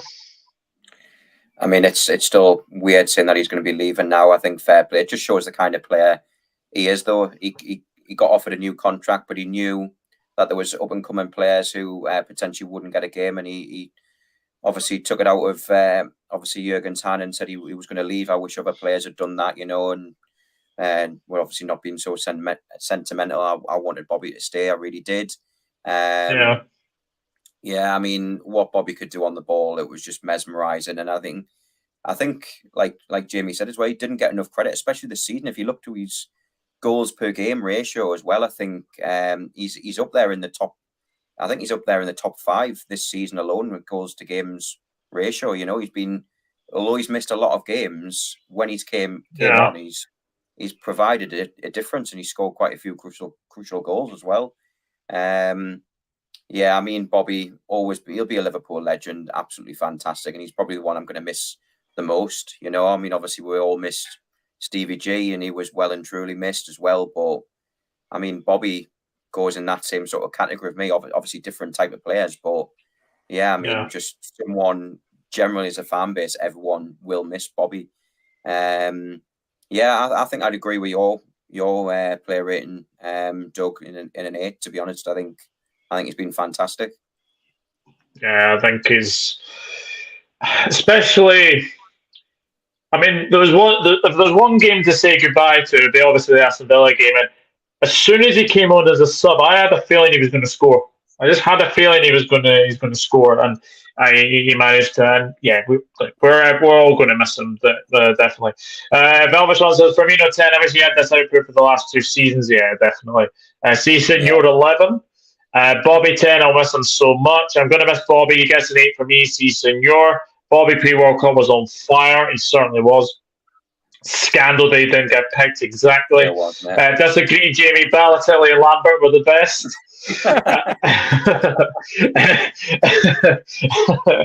Bobby 9.5 had some good games, says Daz.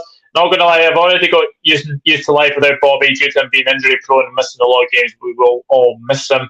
Bobby was the system, 100%. Based on Sofa score, the lowest 2 are Gomez and Henderson, says Valbashwan. Interesting. Right, to the next player. Mo Salah, 51 games played. He's played the most out of any Liverpool player this season. 48 as a starter, 3 as a sub, 0 as a sort of an unused sub. 30 goals, 10 assists, 4,296 minutes played. That's averaging out 148 minutes per goal, and 1 yellow card. I mean, Jamie, you actually said something earlier in the season that I kind of agree with. He's now more of a player that will get you goals. He's not really most about the plays. He's most about getting the goals, but 30 goals in a very underperforming Liverpool team is still impressive. It's mad. I don't think we. I think we're not going. Well, I think we're going to have to wait till Salah retires or leaves Liverpool to realise how good Salah actually was. Yeah. I mean, we're talking about a winger. We're not talking about a number 9, a striker. We're talking about a winger who scores 30 goals a season. You know how mad that is? He's our second best player this season behind Alisson.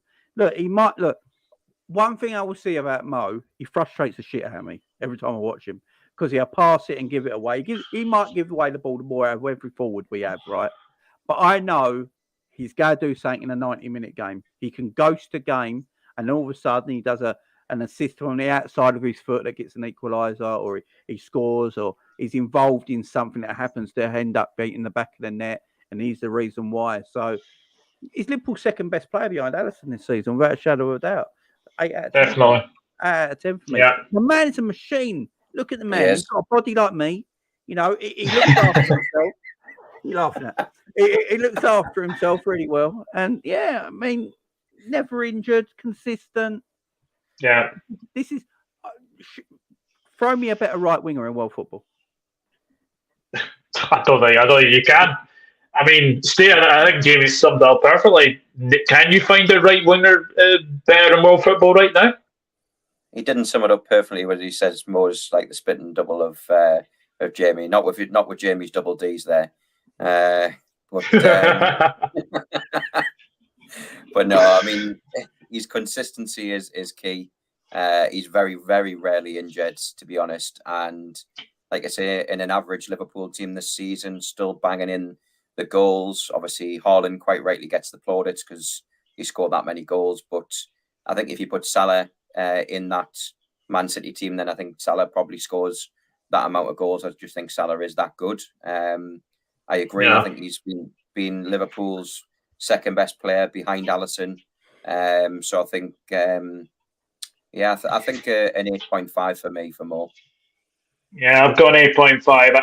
I think, if we're being honest, I think Alisson has been our best player. I think Alisson has been our best player. I think Mo is definitely a solid second behind Alisson. Anyway, Brian says 8. Egyptian King 8 says Redbird. Salah and 8. He redeemed himself second half of the season. First half of the season, I was not impressed. His consistency is unreal. Never injured. At least 32 league starts in every season. Liverpool, yeah, absolutely. 8. Mo says Daz. Jamie the Egyptian Cockney. And 8 for Mo says Spencer. And the other thing is, Mohamed Salah is now the highest scoring player in the Liverpool versus Manchester United fixture. 12 goals, 4 assists. He does it in all the big games. He's not a stat. He does. He does. He's got his record against the top 6 in the Premier League is mad. It's mad. It is absolutely mad. I was going to say that's only in the last sort of few seasons, isn't it? Because at one point, him, Mane, and Bobby hadn't scored against Manchester United, had it? Maybe 3 seasons ago. Then they just started getting hat-tricks. Yeah, absolutely. Absolutely indeed. Well, speaking of players that we did get ahead of Manchester United, Cody Gakpo. Now, I've got to say, for a player that came in January, I think these are very good stats. 26 games played, 22 starts, which is fantastic. 4 as a sub, 7 goals, which I think is a very good return. 2 assists, 1,858 minutes played, 265 minutes leading time per goal, and no bookings. Jamie, obviously we will get onto one player that we will be rating very, very shortly, but is Cody Gakpo now a guaranteed starter for you? He's my number 9. He's my simple as that. Cody Gakpo is our 3rd best player this season. Simple as that. Yeah. I literally think Alisson, Salah, and Gakpo, they're my top 3 this season. Gakpo's an amazing signing. The stats you just read out, he came in January. You know, there's certain attackers that came from the Dutch league who got them stats since last season. You know what I mean? Since the beginning of the season. So, you know, and he's playing number 9. He's not a number 9. He's a left winger his whole career in the Dutch league. We bring him in and go, look, the way you play, you can play as our number 9. The way we play, it suits you to play the number 9. I don't get why that goes away next season. Diaz on the left, Salah on the right, Gakpo on the 9, Darwin and Jota fighting for places on the bench. That's quality squad depth. I like Cody. Yeah. He protects the ball. He can play with his back against the defence. He's very good. He's not like lightning quick like a Salah or a Darwin when you watch them run, or a Luis Diaz, but he's quick because he's got that long stride pattern, and he's very good at turning with the ball and striding away from defenders and midfielders and attacking into that final third. You know, that's why he's playing at 9. He can defend from the front. Yeah, he's a talent, man. 37 million. It's just crazy. Another great bit of business by the football club. I think he's going to have a bright future next season. I think he gets 20 plus goals next season. I really do. And I think he's been our 3rd best player this season. I really do. He's our signing of the season as well. Yeah, what are you giving him? 8. Yep, I've given him an 8. Steve? Yeah, it's hard to disagree with that, to be honest. And let's not think when he came in January, he came into a team that was struggling just with form, that just so low on confidence.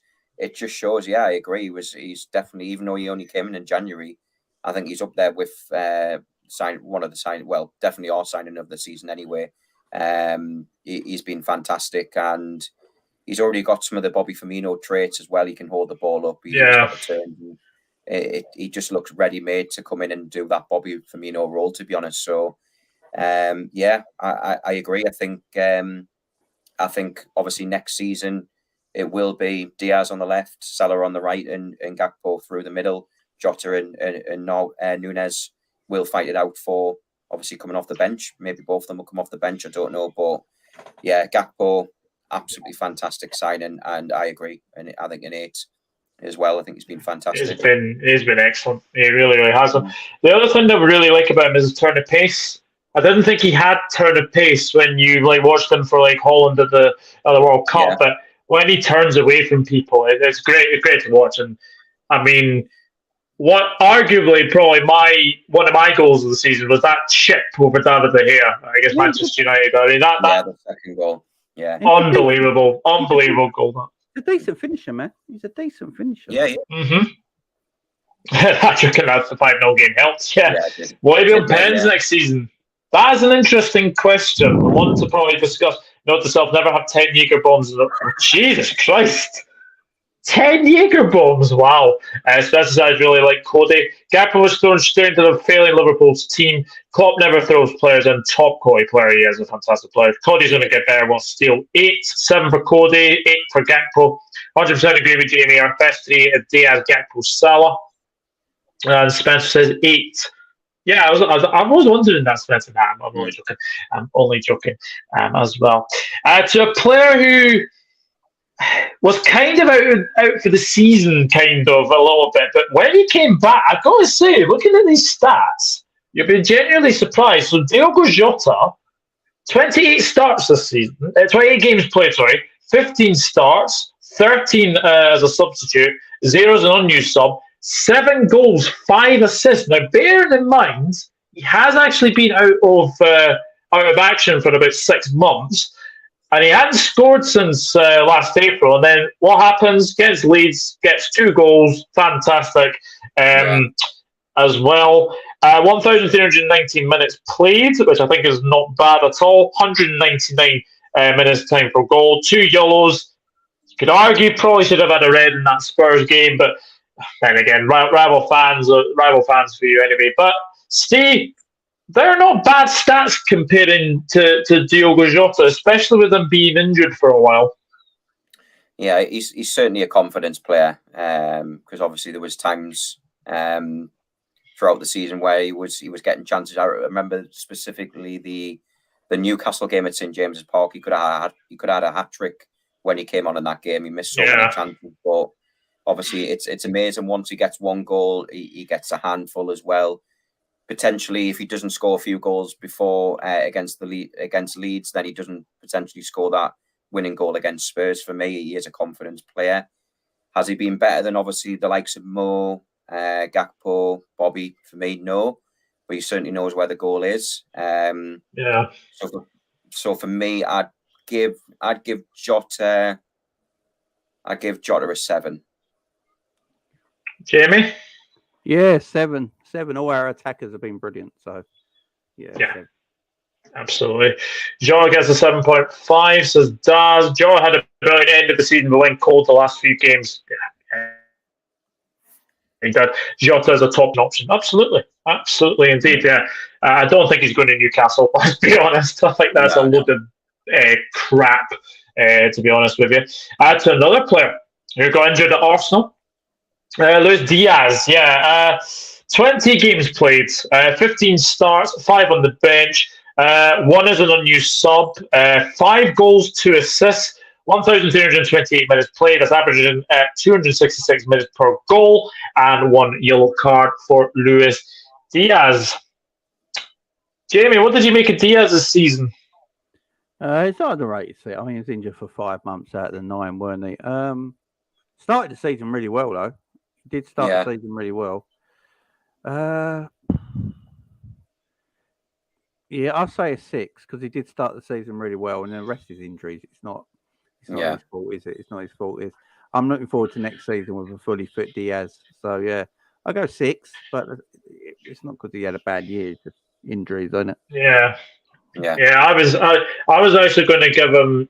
I was actually going to give him 6.5. I was going to give him 6.5. Steve. Yeah, I mean, it's hard to judge. He definitely was, to the start of the season, he was probably our best player. He was on fire.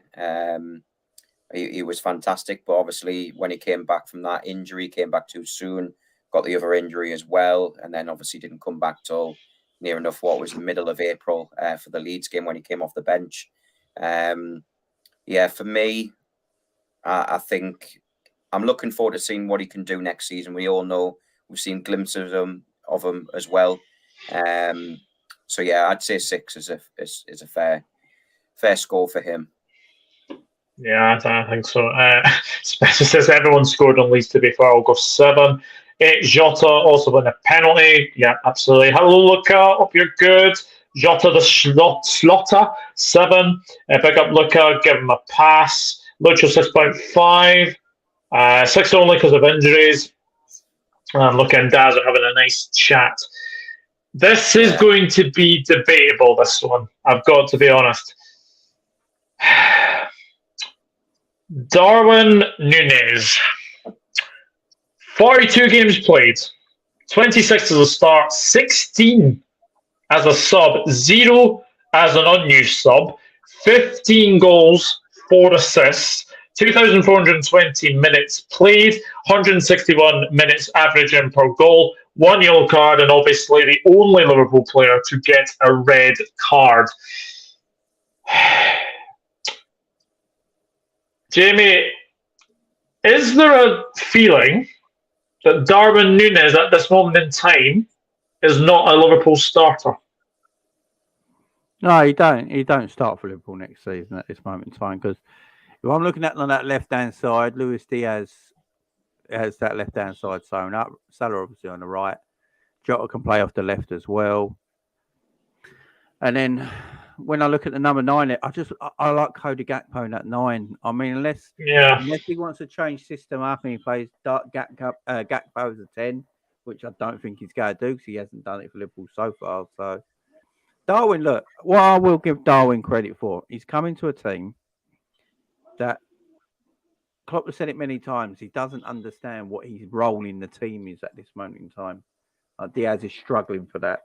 Apparently, he's proper struggling as well. This ain't like he's learning English and all that, but apparently he's actually just proper struggling to understand what his role in his team is and the way Jurgen Klopp wants to play. And that's why I look at people like Gakpo, who came in January, halfway through a season, straight away knew what he had to do. Same with Luis Diaz last January. You know, my worry is for Darwin, is he ever going to understand the way he needs to play?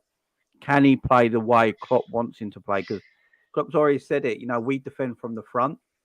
Darwin needs to learn how to defend from the front as well as then be a finisher, what we bought him for.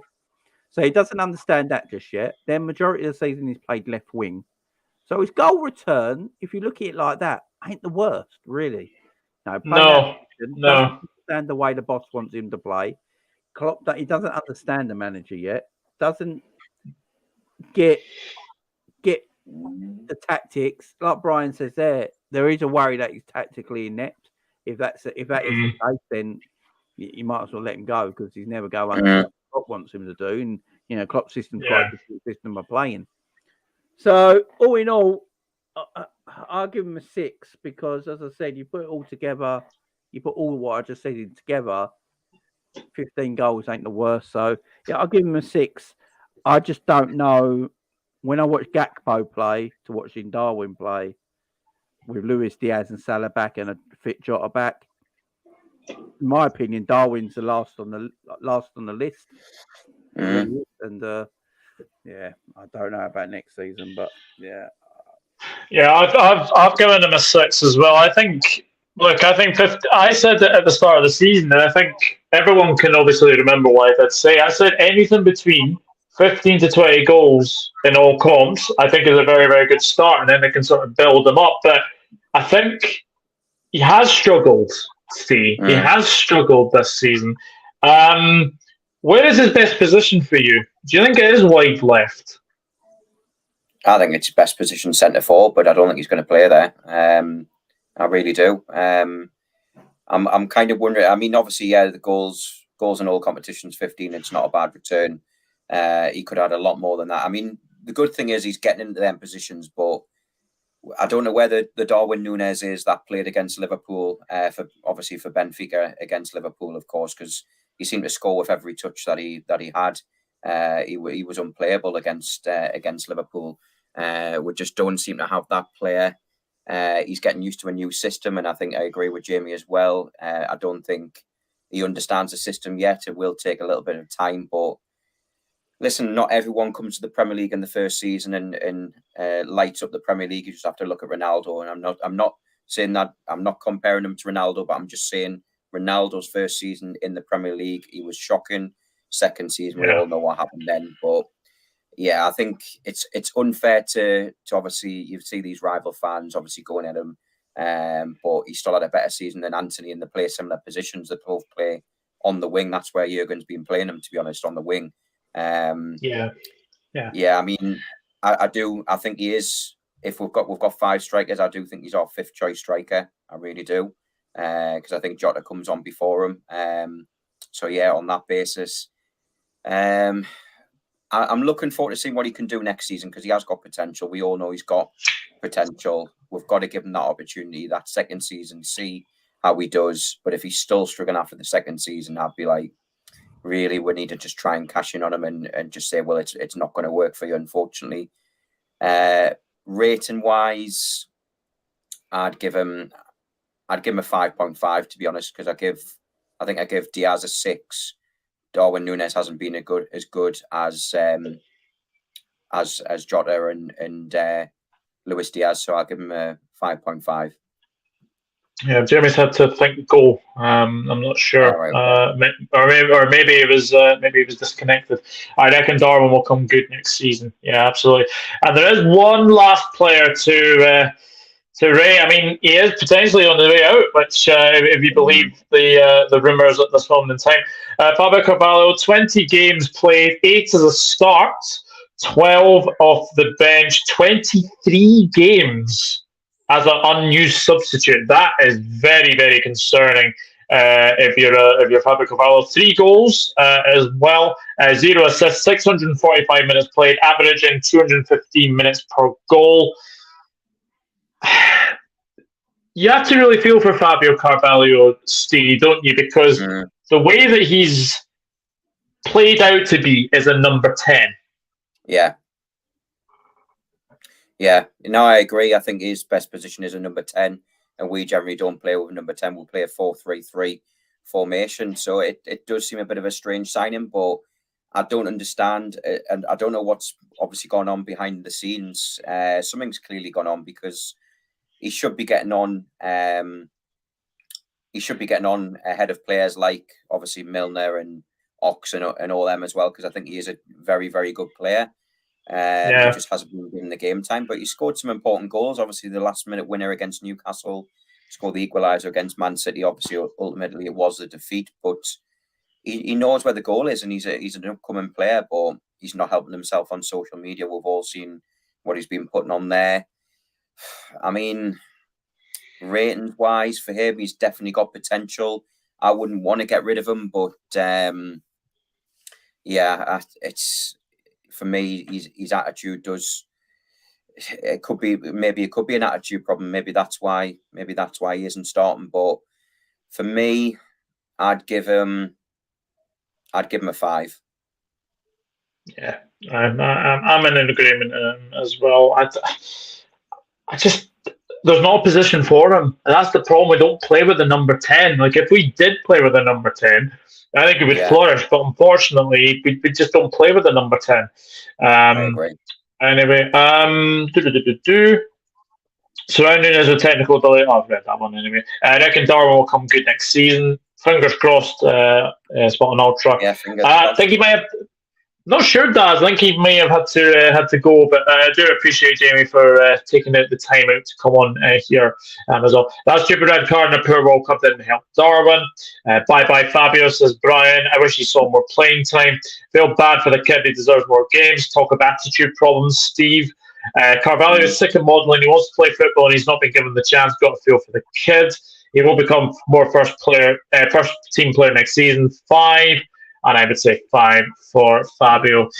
And that is it. That is the 22-23 player ratings. And by, well, not really a debate, Alisson is our player of the season by a country mile with 9. Yeah, I mean, my worst player is Naby Keita. Your worst player, Steve, is Naby Keita. And, Jamie's is... Oxlade-Chamberlain. But Steve, thank you very much for coming on. A big thank you as well to Jamie Phillips for coming on. Do check out, basically, if you go into the title of the video, Both Steve and Jamie's channel links are there, so just click on them and give them a subscribe as well. Steve, what have you got coming up on the channel, mate?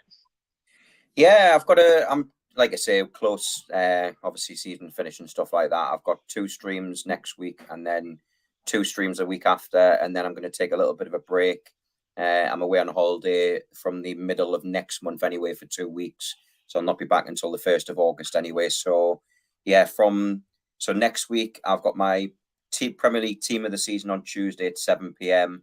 Liverpool player ratings on Thursday at 7 p.m. Then I've actually got the Darwin Núñez debate the Tuesday afterwards, the 13th. Is he going to be good? Ooh. Is he good enough? Yeah. Is he good enough for Liverpool? And then obviously the Premier League release the fixtures on the 15th of June. I can't obviously do it at 9 a.m. because I'm working, so I'll be doing that 7 p.m. on the 15th as well. And then after that, it will be a little bit of a break, and then I'll be back in August with more things on the channel, mate. But as always, mate, thank you very much. Always love coming on the show. Really do. Thank you to yourself. Thanks to the viewers for obviously watching. Please make sure you support Doug's channel. He is a great friend and also great YouTuber as well. So please don't bother about me. If you want to subscribe to me, fantastic. If not, don't worry about it. It's absolutely fine. Go and support Doug. That's more important right now. And yeah, great show. I've really enjoyed it, mate. Thank you very much. You're very, very welcome. Guys, I am having a bit of a break. I'm actually away to Inverness, what you could call a baby moon, because obviously it will be our last holiday before baby boy arrives. So yeah, we are going away to Inverness, so there won't be any content as such. I am pondering whether to do a sort of a season review. I am pondering that, but what I will be doing, I am actually going to be speaking to a couple of fans from every Premier League club, and I am going to be doing that pre-recorded as well. And yes, the Premier League fixtures, I think, are announced the week after. Unfortunately, I'll be working as well, so I won't be able to do that anyway. But yes, I am going to go for a little wee break, and I will be back. I will be back very, very soon. Spencer says, thanks, guys. Take care of the Reds. And Brian Morrissey says, brilliant show. And Brian, I will be in touch with you as well. Do send me that quiz through my email. I'll message you on Discord. Guys, thank you very much for watching. And I will be back. I'll be back very, very soon. I will be back very, very soon. But until then, goodbye from the both of us, and I'll see you later. Bye-bye.